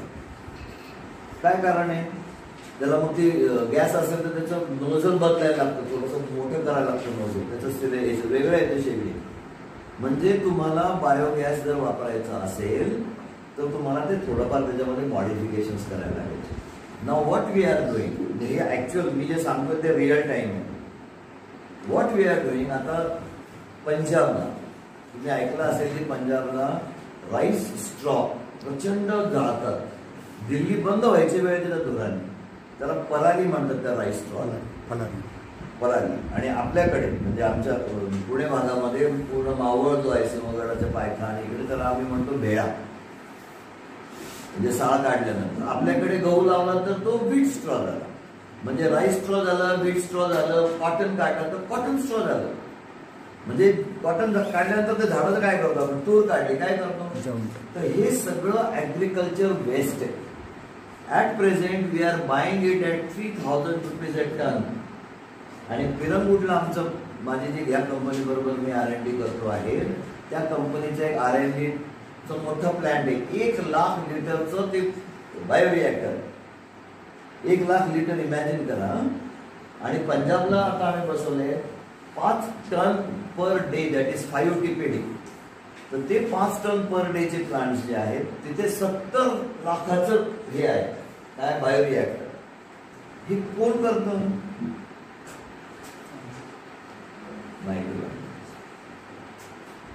कारण ते मायक्रोवेल प्रोसेस आहे. म्हणजे chemistry and microbiology go hand in hand. मला त्याचं pH मेंटेन करायचं आहे, मला त्याचं टेम्परेचर मेंटेन करायचं आहे आणि मग मला त्या मायक्रोब्सना त्याच्यामध्ये डेव्हलप करून बायोगॅस तयार करायचा आहे. जो CO2 येईल त्याच्याबरोबर almost 45 to 50% is carbon dioxide. मग carbon dioxide get dissolved into the water. मग मला तर वॉटर कॉलम मध्ये त्याला डिझॉल्व्ह करून काढायला लागेल किंवा मग प्रेशर स्विंग ऍब्सॉर्प्शन काढायला लागेल PSA वापरून, ज्याच्यामध्ये अंडर व्हॅक्यूम तो जिओलाइटला बाइंड होईल, व्हॅक्यूम काढला की CO2 बाहेर जाईल. मग त्या CO2चं करायचं काय? तर you can refrigerate that CO2, ज्याला ड्राय आईस म्हणतात. म्हणजे आपण पिक्चरमध्ये ते हिरो हिरोईन धुरातून पळताना दिसतात ना, आता लग्नात ते ठेवायला लागेल. That is called dry ice. तो ड्राय आईस सुद्धा आपण विकू शकतो. ठीक आहे. आता गॅस जो आहे तो मी 8 किलो जर मी राईस फ्लोअर टाकला, मला 1 किलो मिथेन मिळेल. ऑटोमोबाईल ग्रेड मी गाडीत तो भरू शकतो. आमचं 100 किलो रोजचं तयार व्हायचं ते R&D युनिट आहे, तिथे सगळे प्रयोग चाललेले आहेत. त्याचं मायक्रोबियल जे आमचं हे आहे आमच्या कंपनी बरोबर, त्याचं आम्ही मायक्रोबियल हे करतो, त्याचे काय ग्रोथ वगैरे करतो. आता पंजाबला होतं ते. आज रिलायन्स आणि अदानी ग्रुप, म्हणजे Ambani group and Adani group, they are very aggressively coming into this market. म्हणजे कोणाला जमतं? मायक्रोबायोलॉजिस्ट करायला तयार आहेत का? MRP नको.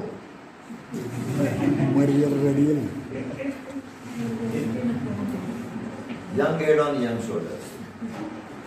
मी अजून एक 5-10 वर्ष त्या इंडस्ट्रीमध्ये काम करेल, त्याच्यानंतर कोणाकडे द्यायचं? तुम्हाला नाही. Very good. Yes, this is the spirit. तुमच्याकडेच जाणार. मग हे करणारे तुम्ही नाहीत म्हणून दुसरे करतात. ते ज्यांच्याबरोबर मी काम करतो, प्राचार्य साहेब, he is electrical engineer and he talks more microbiology than you all and me standing here. म्हणजे आम्ही गेल्यानंतर academic discussion, he is electrical engineer. ज्यांच्याबरोबर मी वेस्ट ट्रीटमेंटमध्ये काम करतो, इज मेकॅनिकल इंजिनियर. मला वाईटच वाटतं की मग मायक्रोबायोलॉजिस्ट गेले कुठे? कुठे गेले? जसं कॉलेजवाल्यांना वाटलं एवढे विद्यार्थी पास होतात लाखोनी 10वीचे, 11वीला गेले कुठे? तसं तुम्ही मायक्रोबायोलॉजी मध्ये जर काही केलं नाही, लाईफ सायन्सेसचे स्टुडंट कोण करणार? Vacuum is there. तो व्हॅक्युम कोण भरणार? दुसरे लोक भरणार. Right or wrong? आम्ही दही कुठून आणतो? दही कुठून आणतो? गुजरातून ना? गुजरात. हो, मग अमोल दही कुठून येतात?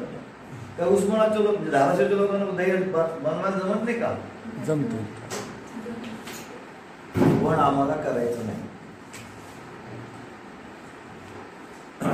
बायो CBG इज अण्णा नितीनजी Gadkari is so fond of this. ते म्हणतात की नाही करायचंच आहे. जर आमचं इम्पोर्ट थांबलं तर आमचे 12 लाख कोटी रुपये वाचणार आहेत देशाचे. हे मी कोळसा याच्यात इन्क्लूड केलेला नाही. कोळशाचं वेगळं आहे अजून.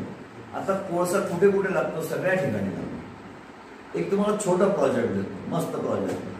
त्याला biocoal oblique green coal oblique white coal असं म्हणतात. छोटं युनिट आहे, फार काही नाही. तुम्ही अगदी 5 लाखापासून 50 लाखापर्यंत MSMEच्या कुमार स्कीम मध्ये गव्हर्नमेंटचं घेऊ शकतो. आपल्याकडे पाचट येतं ऊसाच्या शेतामध्ये, खूप आपण ते जाळून टाकतो. आणि हे सगळं ऍग्रिकल्चर वेस्ट शेतकरी जाळून टाकतो, इन्क्लुडिंग मी सुद्धा. काय करणार? तो कोण नेणार माझ्याकडे? तर ह्याला याच्यापासून बायोकोल म्हणजे कांडी कोळसा असतो ना, तो बनतो. 8 रुपये 6 ते 8 या रेंज मध्ये तो विकला जातो. We have started working on this. बघा, गव्हर्नमेंटच्या एक पॉलिसी मॅटर कशी करते. One policy matters. Government has mandated all thermal power stations to purchase 5% of their requirement, coal requirement, this biocoal. They have floated the tenders, no takers. कारण कोणीच बनवत नाही. 5% means I'll give the calculation. 1000 kVA जर thermal power unit असेल तर 1000 ton तासाला कोळसा लागतो का? आणि त्याच्या 5% काढा म्हणजे त्याला वर्षाला किती लागेल कोळसा? Biocoal. It is coming out of agriculture waste, जे की आम्ही अदरवाईज नुसतं जाळून टाकतो. Use that. जे बॅगॅस आहे, जे बॅगस जाळतात शुगर फॅक्टरीवाले, त्याच्यावर त्यांचं एनर्जी तयार करतात, बाकीचं बॅगस पिकून जातात. That bags can be the source for this biocoal. माझ्याकडे एक विद्यार्थ्याला परभणीचा, तो म्हणला सर मला प्रोजेक्ट द्या. म्हणजे हा प्रोजेक्ट कर. तुमच्याकडे कापूस खूप आहे, कापूस एकदा वेचून झाला की ते झाडाचं काय करायचं? काढून अक्षरशः जाळून टाकलं. So now he is doing that. कॉमर्सचा पोरगा आहे, MBA करतोय आणि त्याच्यावर एक मायक्रोबायोलॉजीचं मुलगा आहे. Good combination. MBA and microbiology MSCचा मुलगा. हा बायोकोल खूप चांगला मोठा प्रोजेक्ट आहे. अजून एक छोटासा प्रोजेक्ट सांगतो. माझ्याकडे 400 लिटरचं फर्मेंटर आहे. त्याच्यामध्ये मी तुम्हाला समजावं म्हणून सांगतो. त्याचं नाव वेगळं दिलं आहे मी. जीवामृत. हॅव यू हर्ड ऑफ जीवामृत? सिंपल काय तर गाईचं शेण घ्या, गोमूत्र घ्या, त्याच्यामध्ये डाळीचं पीठ टाका, गूळ टाका, हलवा. हे सामान्य लोकांना ज्यांना मायक्रोबायोलॉजिकल प्रिन्सिपल्स माहिती नाही त्यांच्यासाठी ठीक आहे. I have modified whole process and now we are manufacturing almost 400 liters per 4 days. 4 दिवसांनी काय भावाने देतो मी शेतकऱ्यांना? ते घेऊन येतात, ते म्हणून आम्हाला द्या 60 rupees a liter. 300 रुपयाला मी 5 लिटरचा कॅन देतो. कॅन आणला तर कॅनचे पैसे कमी, मग ते कॅनचे 40-50 रुपये लागतात. आठवड्याला साधारण 600 लिटर विकलं 60 रुपयाने, किती रुपये होतं सांग? 36,000. पटकन मी 60 रुपयाने असं करायचं तर 600 लिटर विकलं. झालं काय झाले? 36 आठवड्याचे झाले ना. त्यातला 6,000 मी खर्च काढून टाकतो. जेवढा लागत नाही पण काढतो. किती उरले? 30,000. मी आठवड्याला असे 30,000 रुपयाचे विकतो. महिन्याचे किती झाले? ते जे युनिट मी बनवलंय कस्टमाइज करून घेतलं. आता आम्हाला कसं, आम्ही फर्मेंटर पुस्तकात पाहणार, कॅसेटा पाहणार, साधं फर्मेंटर मी तयार करून घेतलं. ते फर्मेंटर 1.5 लाख रुपयाचं. माझे पैसे केव्हाच वसूल झाले, कारण मी महिन्याला लाखभर रुपये त्याचे मिळतात. आणि शेतकरी आनंदाने, इतके सुंदर रिझल्ट आहेत, शेतकरी मस्त हॅपी. हे नाही करता येणार इथे, करता येत नाही. किती जागा लागते?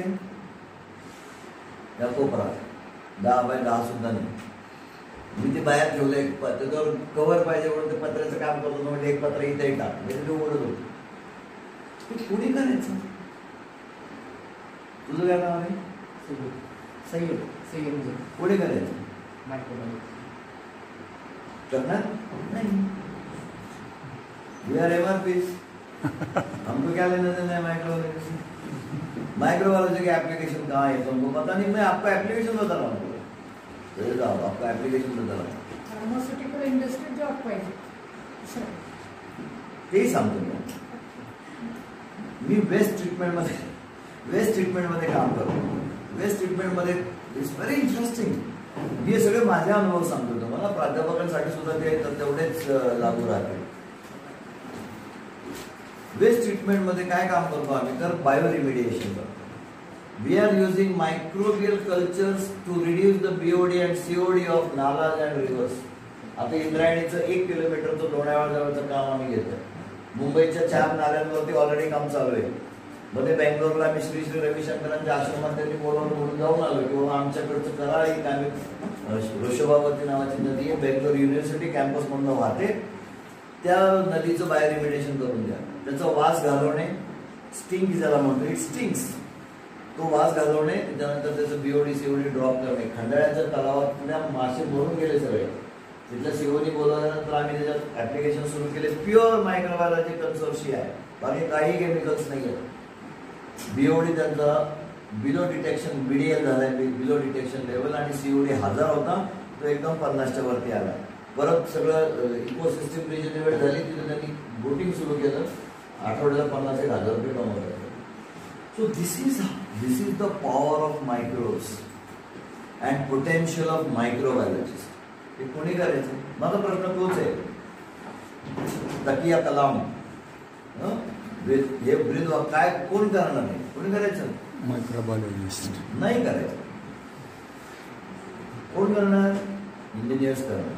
मी इंजिनिअरिंग कॉलेजला शिकवत होतो. You will not believe, biology शिकवायचं. काय पूर्ण अभ्यास करायचे बायोलॉजीचा? तुम्ही काय करता अभ्यास एवढा करायचा? सिरियसली. झुलॉजीच्या मुलांना काय करायचं नवीन? कोणी झुलॉजीचा हातवर करायला?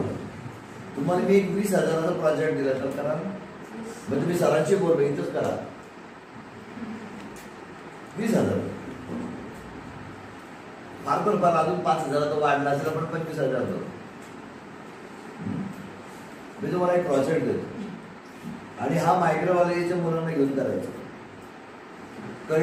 Cultivation of tilapia. चिलापी त्याला ग्रामीण भाषेत नाव आहे. तिलापिया नावाचा फिश आहे.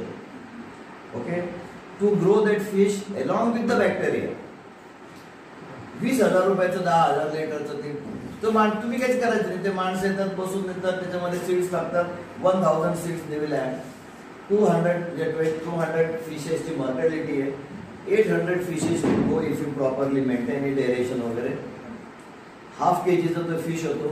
You are selling that fish as 80 rupees to 100 rupees in that range per kg. 400 kg will come in one tank in 6 months. You have multiple tanks. एका अनुभव घ्या, दुसरा टँक लावा लागेल. असे 5 टँक करा, किती रुपये लागले? रोज ये सब कितने रुपये लगेंगे? 5 टैंक्स बनाए मैंने, 20,000 का खर्चा है. 1 लाख रुपए यार, 1 लाख की क्या बात है? लोगों को पेंशन उससे ज्यादा मिल रही है.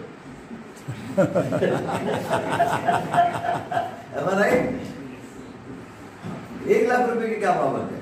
5 लावले तुम्ही मल्टीप्लाई करा. What I am giving you simple is not very big rocket science पण नाहीये आणि काही त्याला करोड 10 करोड रुपये लागणार हे पण नाही. This is called biofloc technology. जुदैच्या लोकांना सगळ्यांना माहिती. Biofloc technology for fish farming. आणि fish is now declining because of all El Nino effect and global warming. We are not getting the fish production as compared to the previous years. Then solid and hazardous waste management. मायक्रोबायोलॉजीला सगळ्या ठिकाणी मध्ये जास्त. मी sir मला लक्षात आलं की आयडियाचे पैसे न ओला उबरकडे टॅक्सी आहे का? आपले कित्येक लोक टॅक्सी फिरते दिवसभर. ओला उबरकडे एकही टॅक्सी नाही, झोमॅटोवाल्याचे एकही हॉटेल नाही. त्यांचे IPO ओव्हर सबस्क्राईब होतात आहे ना. The reason being the idea matters. माझे म्हणजे एक इन्स्टिट्यूट आहे COEP ला, भाऊ इन्स्टिट्यूट. BHAU ॲब्रिव्हिएशन नाही, this is not abbreviation, this is the Bhau means in Marathi bhau. मोठ्या भाऊला आपण म्हणतोच भाऊ. मोठा भाऊ ज्या प्रेमाने आपल्या पाठीशी उभा राहील, तर त्या इन्स्टिट्यूटचं नाव भाऊ इन्स्टिट्यूटच आहे, BHAU. 2 ॲल्युमिनस COEPचे 2 त्यांचे मित्र. They have invested 1 crore each. 1 CR each into that institute. 4 crore झाले. COEP has floated 8 company, section 8 आहे, जागा दिली, काम सुरू झालं. त्याच्यात 150 स्टार्टअप आहेत. किती? 150. मी त्यांच्या मेंटर पॅनलवर आहे मायक्रोबायोलॉजी आणि बायोलॉजीसाठी. एका मुलीचा CEOचा फोन आला तिथल्या. मला म्हणे सर एक मुलगी आहे, तिने एक आपल्याकडे प्रेझेंटेशन केलं आणि स्टार्टअपला आपण रजिस्ट्रेशन दिलंय, तर you have to guide her. म्हणजे ठीक आहे, मला बोलू दे त्याच्याशी. What idea was in the idea? She has developed the dispersible sanitary napkin. Because sanitary napkin and diapers is a major problem in solid and hazardous waste management of corporations. She is mechanical engineer from Pune. MS केलं तिने US मध्ये.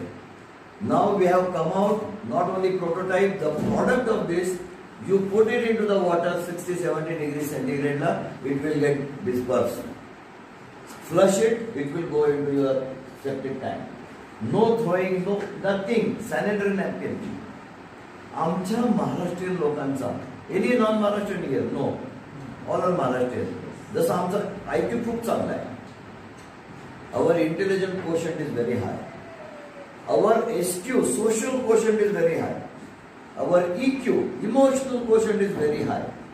But our financial quotient is very weak. Financial quotient म्हणजे आपल्याला पैसा दिसत नाही आणि काही लोकांना लांब असतो पैशाचं. आपण त्या ट्रेझरीवर बसतोय, खाली ट्रेझरी आपल्या, पण आपल्याला कळत नाही की इथं उकरलं तर पैसे येतात आपल्याला. एका मार्केटिंग करणाऱ्या, मी ज्यांच्याकडे दुसऱ्या कंपनीवर काम करतोय वेस्टमध्ये, they are he is a big distributor of FMCG. FMCG म्हणजे काय? आता हे सगळं काय माहिती का? हे मायक्रोबायोलॉजी नाही बोलते मी, हे जनरल नॉलेज आहे. FMCG म्हणजे फास्ट मुव्हिंग कन्झ्युमर गुड्स. हे शॅम्पू जे काय बाजारात मिळतात नाही, सगळे FMCG मध्ये मोठमोठे डिस्ट्रीब्युटर त्याचे. तो डिस्ट्रीब्युटर 50 ट्रक दरवर्षी सिलेक्ट नॅपकिन, खूप मोठा. तो म्हणलं, त्यांनी विचारलं या मुलीला किती पैसे लागतील. ती म्हणाली 3 फॅक्टरी टाकायची ती म्हणजे 3 कोट 3 करोड म्हणजे दिले. जागा किती पाहिजे ती म्हणली 1 एकर पुढे झाली दिली. आता सांगा की एक नॅपकिन मागे तुम्हाला किती पैसे पाहिजे? 5 लाख रोज आम्ही तयार करणार त्या कॅपॅसिटीचं मशीन बसवणार. मी तिला म्हटलं सांग ना 1 नाही 2 नाही FT कमी ना.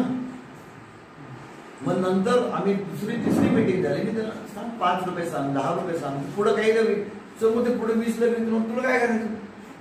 माझं हे प्रॉडक्ट 2 रुपयाला दिले माझे 10 लाख पैसे आले त्यांनी पुढे फुकट देऊन ना आपल्याला काय घेणं नाही.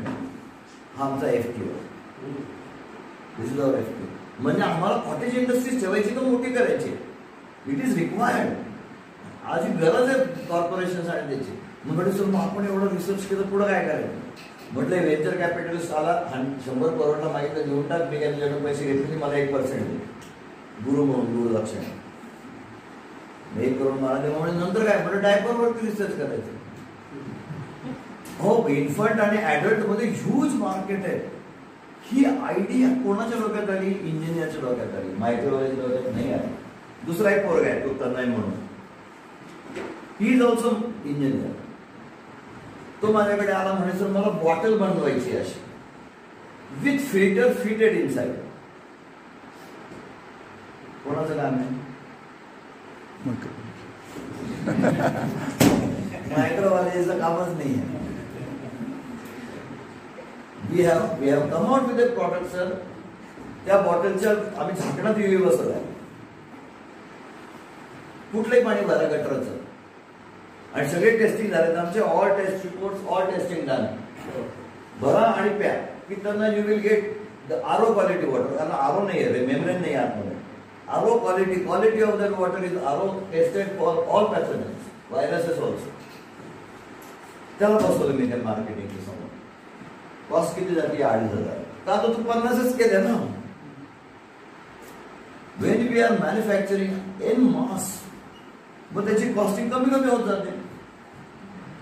नाव we are working on that की सर ती बाटली 500, 700, 1000 रुपयापर्यंत कोणी घेईल. ऑल सायकलवर बायकर जाणारे गडावरती फिरणारे जे जे शेतकरी बाहेर जाणारे किती पाणी नेणार तुम्ही? एक पाण्याची बाटली संपून जाते.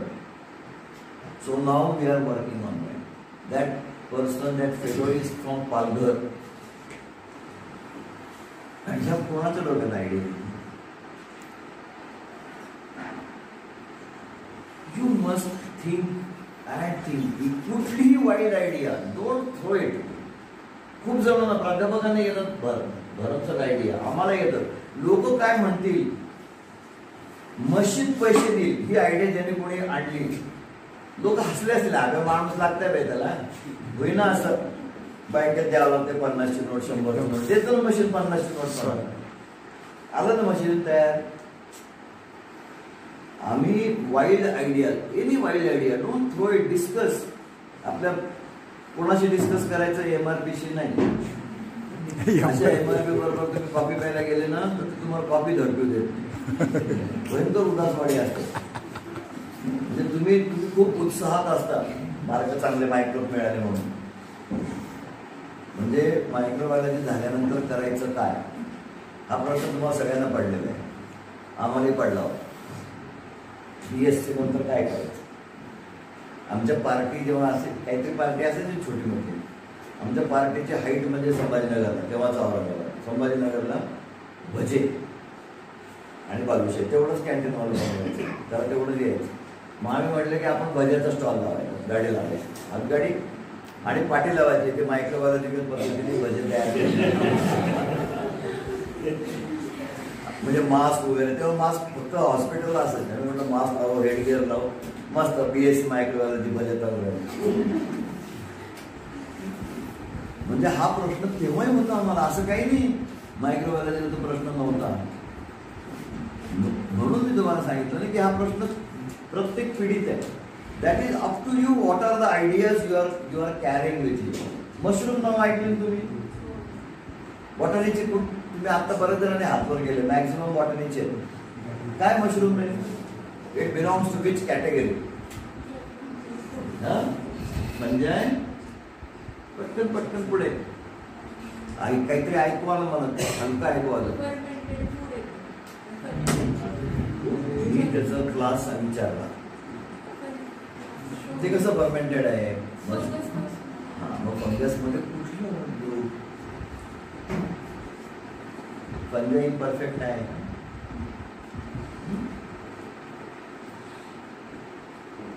फंगस इम्परफेक्ट आहे.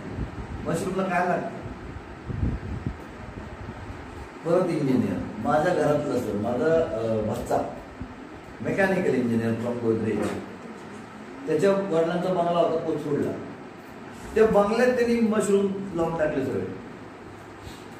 तर मला घेऊन गेलं परत दाखवायला, बरं तुझा विषय म्हणून तू आला, एवढं मशरूम आहेत म्हणून. पूर्ण मशरूम त्यांनी 10 वर्षापासून शेती केली कोथरूडला, मोठ्या बंगल्याला. कोथरूडला बंगला म्हणजे मोठीच गोष्ट होती त्यावेळेला. इथं नाही करताय, तो उस्मानाबादला तयार होत नाही. लातूरच्या बाजूला आपल्या लातूर आपाच्या मुलाने टाकलाय मशरूम. फार मोठं युनिट आहे. करता नाही येणार तुम्हाला का? अवघड आहे का ते?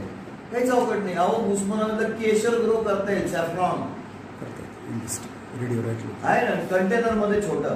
मॉरिशसला Wien I was consultant with Mauritian company for Adicom Biotechnologies. Our labs we have constructed in containers. हे शिपिंग कंटेनर्स 20x8 by 8.5 आणि 9.5 दोन प्रकारात मिळतात. हाय रूप मिळतं एक आणि स्मॉल रूप मिळतं. All our labs were in microbiology labs were in containers. करता नाही येतं का? बिलकुल करता येतं. हॅव यू हर्ड ऑफ, इकडं पण बघून विचारतोय सगळीकडे, बियर और वाईन. बियर वाईन चांगली का वाईट याच्याबद्दल मी भाषण देणार नाही.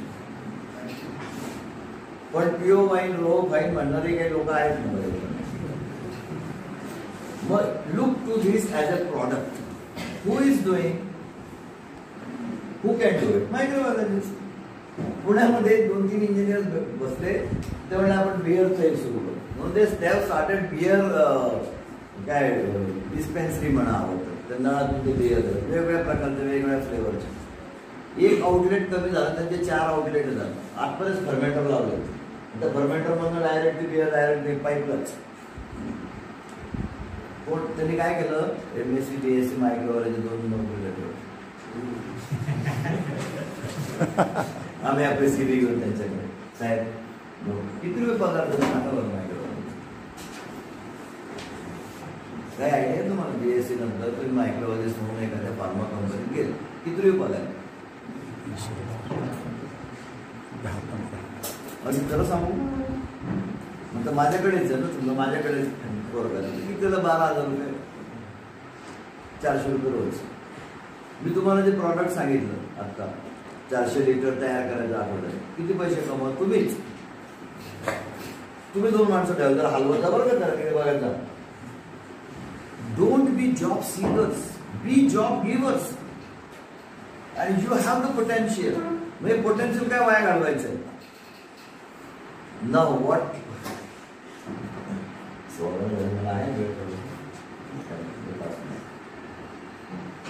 बाकीचं नंतर बोलू आपण सेशनमध्ये. सो ह्या सगळ्या गोष्टी तुम्हाला प्रोजेक्ट्स खूप देईन. अजून खूप लिस्ट इज अनएंडिंग. काल त्या भाषेचे त्यांनी प्रोजेक्ट फोटो काढून घेतले. आज म्हटलं ते मी असं लिहितो.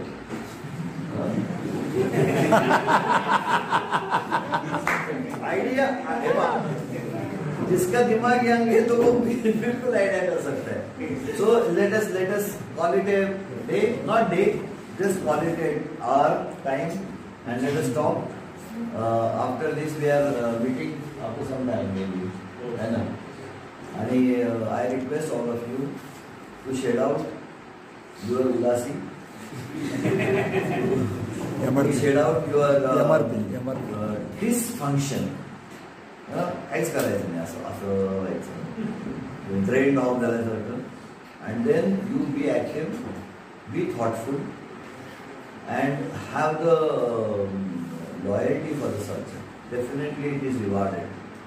Definitely it is rewarded. एखादी गोष्ट तुम्ही कन्सिस्टंटली केली तर खूप चांगले फायदे होतात.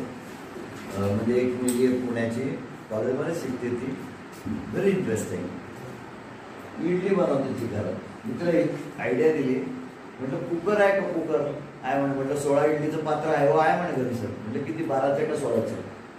पण समसंख्येतच लागणार नाही तर मग 3-3चे पण येतात नाही असं. म्हणजे 16 इडल्याचे असे 3 कुकर लावते, 8 इडल्या घरात ठेवते, 40 इडल्या 2-2चे पॅक करते, त्याला चटणी टाकते, 25 रुपयाला विकते. कॉलेजला येता ते 20 पॅकेट तर असेच समजत. खूप जवळ फिक्स आहेत, फोन करून सांगतो जाता आता तेवढं दे बरं, 25 गुणिले 20 करा. थँक्यू.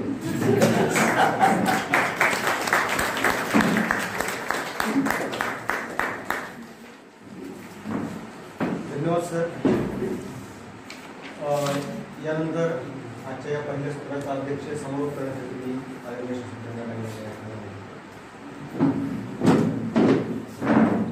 बोलण्यापूर्वी फक्त आता सरांचं ऐकल्यानंतर काही जणांच्या मनामध्ये काही समजा विचार निर्माण झाले असतील आणि इथं बोलायचं समजा धारिष्ट होत नसेल MRP मुळे वगैरे कशामुळे तर सर कॅम्पसमध्ये आणखी तास 1.5 तास आहेत, नंतर सरांना भेटू शकतो.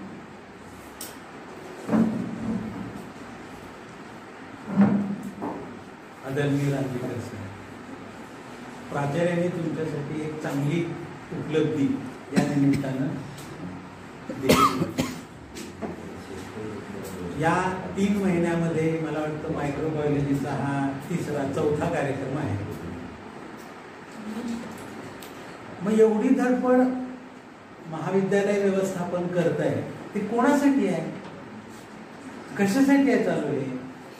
हे ठीक आहे, PM रुसामध्ये आम्हाला बॉन्डिंग आहे, त्याच्यासाठी काही शासनाने पण आर्थिक मदत देऊ केलेली आहे म्हणून 4 कॉन्फरन्स घ्यायलाच पाहिजे. मग त्यातली कोणती घ्यायची? मग देशमुख सरांना एकदा बोलवा, रांजेकर सरांना एकदा बोलवा, हे टिकमार्क त्यातलं पूर्ण होणार आहे. पण त्याचा लाभार्थी कोण आहे? त्याचा लाभार्थी तुम्ही आहात. आणि जोपर्यंत तुम्ही मोकळेपणानं संवाद करणार नाही तोपर्यंत त्याचा लाभ नाही घेता येणार. कशाचं दडपणात आहेत तुम्ही? दडपण ठेवू नका ना. तुम्हाला सुद्धा वेगवेगळे आयडिया सुचू शकतात. हा विषय राजकीय नाही, पण काही उदाहरणं अशीच द्यावी लागतील की ज्याच्यामुळे माझा दृष्टिकोन बदलेल. 2014 नंतर या देशात असं काय घडलं जेणेकरून प्रत्येक क्षेत्रामध्ये आम्ही सर्वोच्च स्थानाला जातो? भिकमंगा देश होता तो 5वी इकॉनॉमी झालाय. आणि पंतप्रधानांचं प्रत्येक भाषण तुम्ही डाउनलोड करा, शांतपणानं ऐका. त्यांनी विश्वास ठेवलाय तो 140 कोटी जनतेवरती आणि त्यात प्रामुख्यानं युवकांच्या वरती. युवक सहभागी झाले पाहिजे, युवक पुढे आला पाहिजे, त्याला स्वयंरोजगार मिळाला पाहिजे, तो आत्मनिर्भर झाला पाहिजे आणि त्याच्या आधारावर तेच भारत महासत्ता होणार आहे. हे स्वप्न नाही आहे, हा संकल्प आहे. म्हणजे या संकल्पामध्ये मायक्रोबायोलॉजीचे स्टुडंट येत नाहीत का? गडकरींचं कोणतंही भाषण काढा, प्रचार सभेतलं काढा, लोकसभेमध्ये दिलं, राज्यसभेत दिलेलं काढा, त्यांनी त्यांच्या खात्यामध्ये जे इनोव्हेशन केलंय, जी पद्धती बदलली आहे, वापर केलाय त्याचा, अनेक प्रकारचं वेस्ट त्यांनी सडकेमध्ये घातलंय.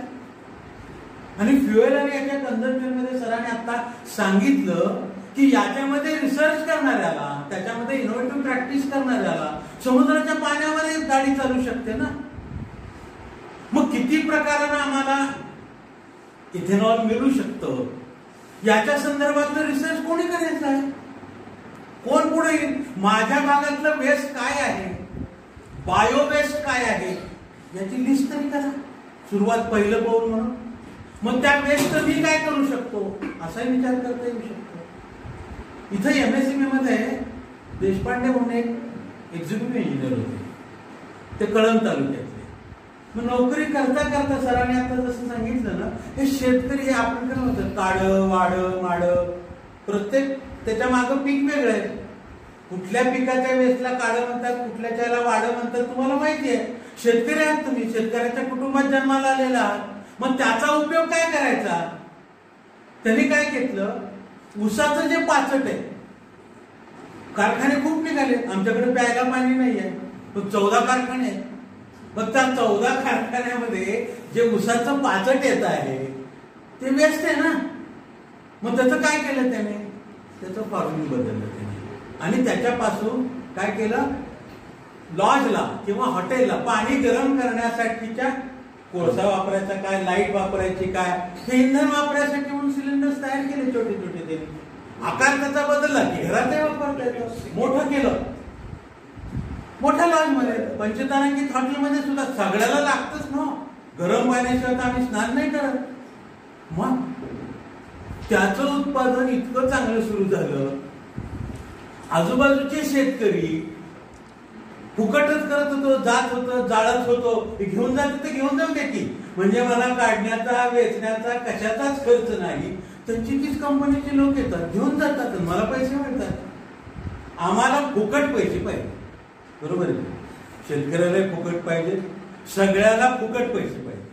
म्हणून आम्ही काय करतोय, मॅडम म्हणाल्यासारखं कुठल्या तरी फार्मास्युटिकल कंपनीमध्ये नोकरी, विसरून जा ना, मी नोकरी करणार नाही असा संकल्प करा ना.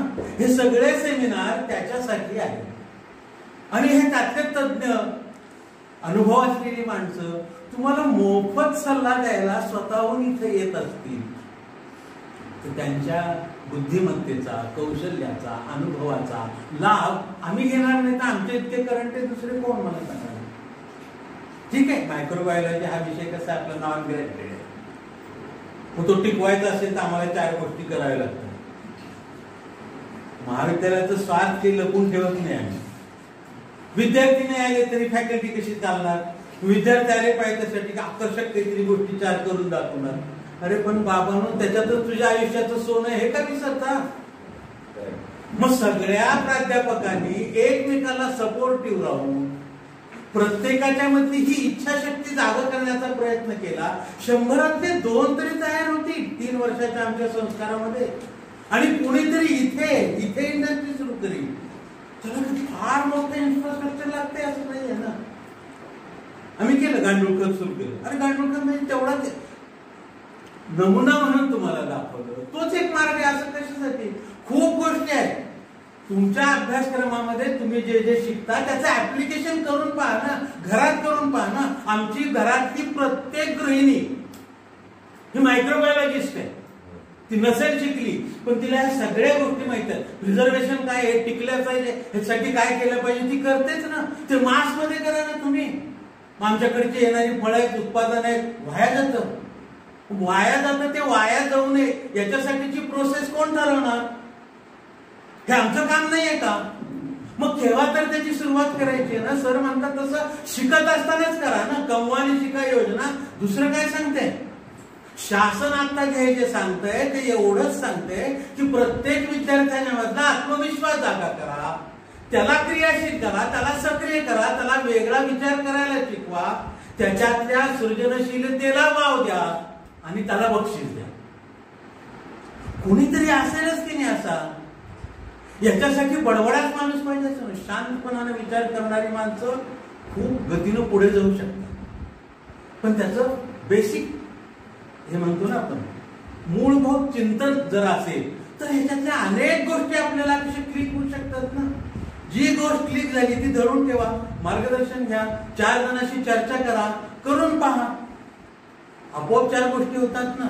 आपण इथं वैभव कुलकर्णी सरांना बोलवलं होतं इंजिनिअरिंग कॉलेजचे, आणि त्यांनी सांगितलं होतं की माझ्या ह्याच्यातनं मुरुमचा एक विद्यार्थी सोलापूरच्या इंजिनिअरिंग कॉलेजमध्ये होता, तर त्यांनी एक प्रोजेक्ट केला. काय केला, आयटीचे जे सगळे लोक आहेत हे कायम त्या व्हीलचेअरवर बसलेले असतात आणि त्याला बॅकबोनचा त्रास होतो सगळ्यांना सुरू. तर त्यांनी तिथं असं एक सीट ते डेव्हलप केलं, त्याच्यामध्ये सेन्सर्स बसवले की तुम्ही चुकीच्या पोझिशनने बसला की बजर वाजायला लागतं.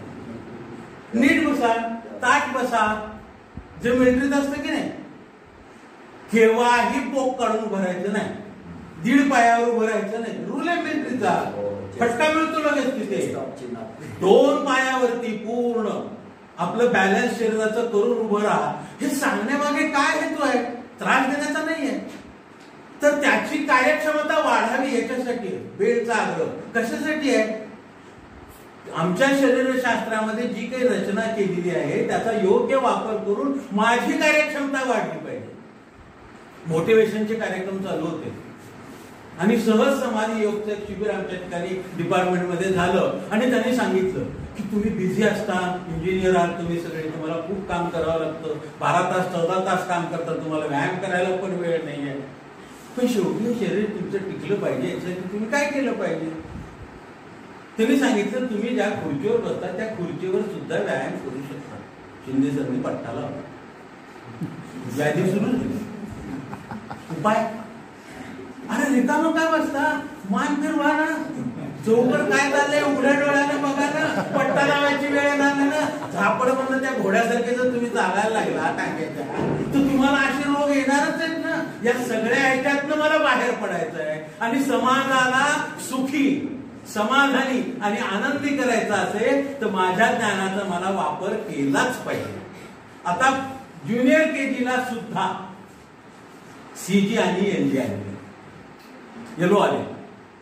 लर्निंग आउटकम काय, आता ज्युनियर केजीच्या मुलाला लर्निंग आउटकम काय असं म्हणलं की सगळे जे आहेत ना हसायला गेलो. त्याच्याकडून काय असतं आउटकम आहे त्या स्तरातला आमच्या शिक्षणाचा मला काय उपयोग आहे. आता विद्यार्थी संख्या कमी होते त्याचं कारण हे कुचकामी शिक्षण आहे, लवकरात लवकर बदलायचंय आणि नवीन एज्युकेशन पॉलिसी जी आलेली आहे, नॅशनल एज्युकेशन पॉलिसी, त्याचा अवलंब करायचा आहे जी मला घडवणारी आहे. म्हणून याच्यामध्ये विद्यार्थ्यांनी, शिक्षकांनी, पालकांनी सगळ्यांनी एकत्र येऊन पुढच्या वर्षीचा ऍक्शन प्लॅन काय असला पाहिजे हे ठरवलं पाहिजे. तुम्ही गावोगावी जाऊन आलात प्राध्यापक मंडळी विद्यार्थी संख्या वाढवण्यासाठी, ते मिशन तिथेच थांबलं. याच्यानं विद्यार्थी संख्या वाढणार नाही. तुम्ही इथं आल्यानंतर त्याला काय देणार हे ठरवा आणि विद्यार्थ्याला ऍक्टिव्ह करा. त्याला त्या सर म्हटल्यासारखं 4 पैसे मधाचं बोट लावावं लागतं की नाही. जन्मलेल्या मुलाला तुम्ही काय करता, पहिल्यांदा जिभेवर मधाचा एक थेंब देता ना बोटाला लावून, ते चोखायला लागतं. मग प्यायचं कसं हे शिकवलं ना त्याच्यात. मुलाला पैसे मिळायला लागल्यानंतर पळतील ना ते, का नाही काम करणार.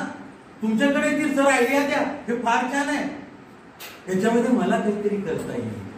हे सगळे कार्यक्रम उपक्रम हे विद्यार्थ्यांसाठी आहे. तुम्हीच घेतलेल्या ज्ञानाचा उपयोग, त्याची उपयुक्तता आणि त्याच्यातनं माझं आत्मनिर्भर होणं, माझ्यातला आत्मविश्वास जागवणं, शिक्षण म्हणजे दुसरं काहीही नाही. त्यामुळे आपला आत्मविश्वास वाढवण्यासाठी आपण धडपड केली पाहिजे, आपण अनुभव घेतला पाहिजे. त्यांच्या अनुभवाचा मला उपयोग नाही, यांच्या ज्ञानाचा मला उपयोग नाही. त्यांचं ज्ञान त्यांच्याकडे आहे. मला जर आत्मनिर्भर व्हायचंय, मला स्वावलंबी व्हायचंय आणि मी हे शिक्षण घेतलंय, आता सुरुवात केली ना, मायक्रोबायोलॉजी घेतला, first year, second year, third year, आता युटर्न करून विषय बदलणार आहात. मग त्याच्यात काय काय करता येईल पहा, समजून घ्या, उत्सुकतेने या सगळ्या गोष्टी करायला लागा.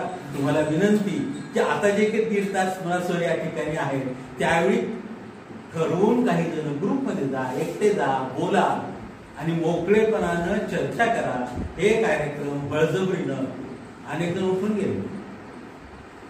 खूप महत्वाची काम असणार ना, आणि प्राचार्याला काही दुसरा उद्योग नाही, त्यामुळे त्यांना असं करावंच लागतं ना, त्यांच्या ड्युटीचा भाग आहे, तुमच्यासाठी नाही की नाही. असं करू नका, चांगला सहभाग घ्या आणि ह्याच्यातनं काहीतरी चांगलं करून दाखवण्याच्या जिद्दीनं बाहेर पडा, जेणेकरून तुम्ही मोठे व्हाल, तुमच्यामुळे महाविद्यालय मोठं होईल आणि महाविद्यालयामुळे या परिसरातल्या समाजाला सुद्धा काय करायचं याची दिशा मिळेल. बायोटेक्नॉलॉजी असेल, बायोकेमिकल असेल, सध्या सगळा जमाना हा बायोचा आहे आणि सगळ्या जगाचं मार्केट भारताकडे घ्यायचं असेल तर याच विषयाला प्राधान्य दिलं गेलं पाहिजे. याच्यामध्ये शोध संशोधन झालं पाहिजे, याच्यामधूनच स्टार्टअप युनिट सुरू झाले पाहिजे आणि याच्यामधूनच जगाचं मार्केट मिळवण्याच्या जिद्दीनं क्वालिटी प्रोडक्ट आम्ही देण्याचा संकल्प केला पाहिजे. असं करावा अशी विनंती करतो आणि या ठिकाणी थांबतो.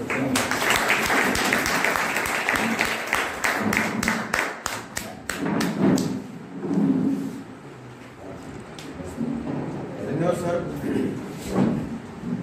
मागच्या जवळपास 1.5 तासापासून चालू असलेला हा कार्यक्रम, 1लं सत्र या ठिकाणी आता सुरू होत आहे. या एका सत्रासाठी आवर्जून उपस्थित असणारे आजचे तज्ञ मार्गदर्शक डॉक्टर महेंद्र रांजेकर सर, आपण या ठिकाणी आम्हाला विद्यार्थ्यांना मार्गदर्शन केलं, आम्हाला मार्गदर्शन केलं, त्याबद्दल महाविद्यालयाच्या वतीने आपले हार्दिक आभार या ठिकाणी मानतो. आपल्या संस्थेचे सचिव आदरणीय ॲडव्होकेट विनीत पाटील साहेब या ठिकाणी उपस्थित होते. त्याचबरोबर आदरणीय शेखर डांगे या ठिकाणी उपस्थित आहेत. दोघांचे मी मनपूर्वक आभार मानतो. त्याचबरोबर आपण सर्व प्राध्यापक मंडळी या ठिकाणी कार्यक्रमाला उपस्थित राहिला, विद्यार्थी उपस्थित राहिले, आपल्या सर्वांचे या ठिकाणी आभार मानतो. आणि या कार्यक्रमाचं पहिलं सत्र या ठिकाणी संपन्न होत आहे असं सरांच्या सर्वांनी जाहीर करतो. याची सांगता या ठिकाणी सामूहिक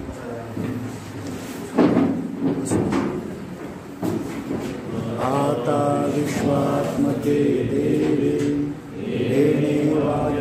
दोषावे दोषोनि मज द्यावे पसाय दानहे जे कांची व्यंकटी सांडो तया सत्कर्मी रती वाढो भूता परस्परे करो मैत्र ज्ञानचे दुरितांचे तिमिर जावो विश्वस्वधर्म सूर्य पाहो जो जीवांची होते लाभो प्राणीच वर्गणी ईश्वरनिष्ठांची मांदियाळी अनवरत भूमंडळी भूभुगा चला कल्पतरूंचे आरव चेतना चिंतामणीचे गाव बोधतेचे अर्णव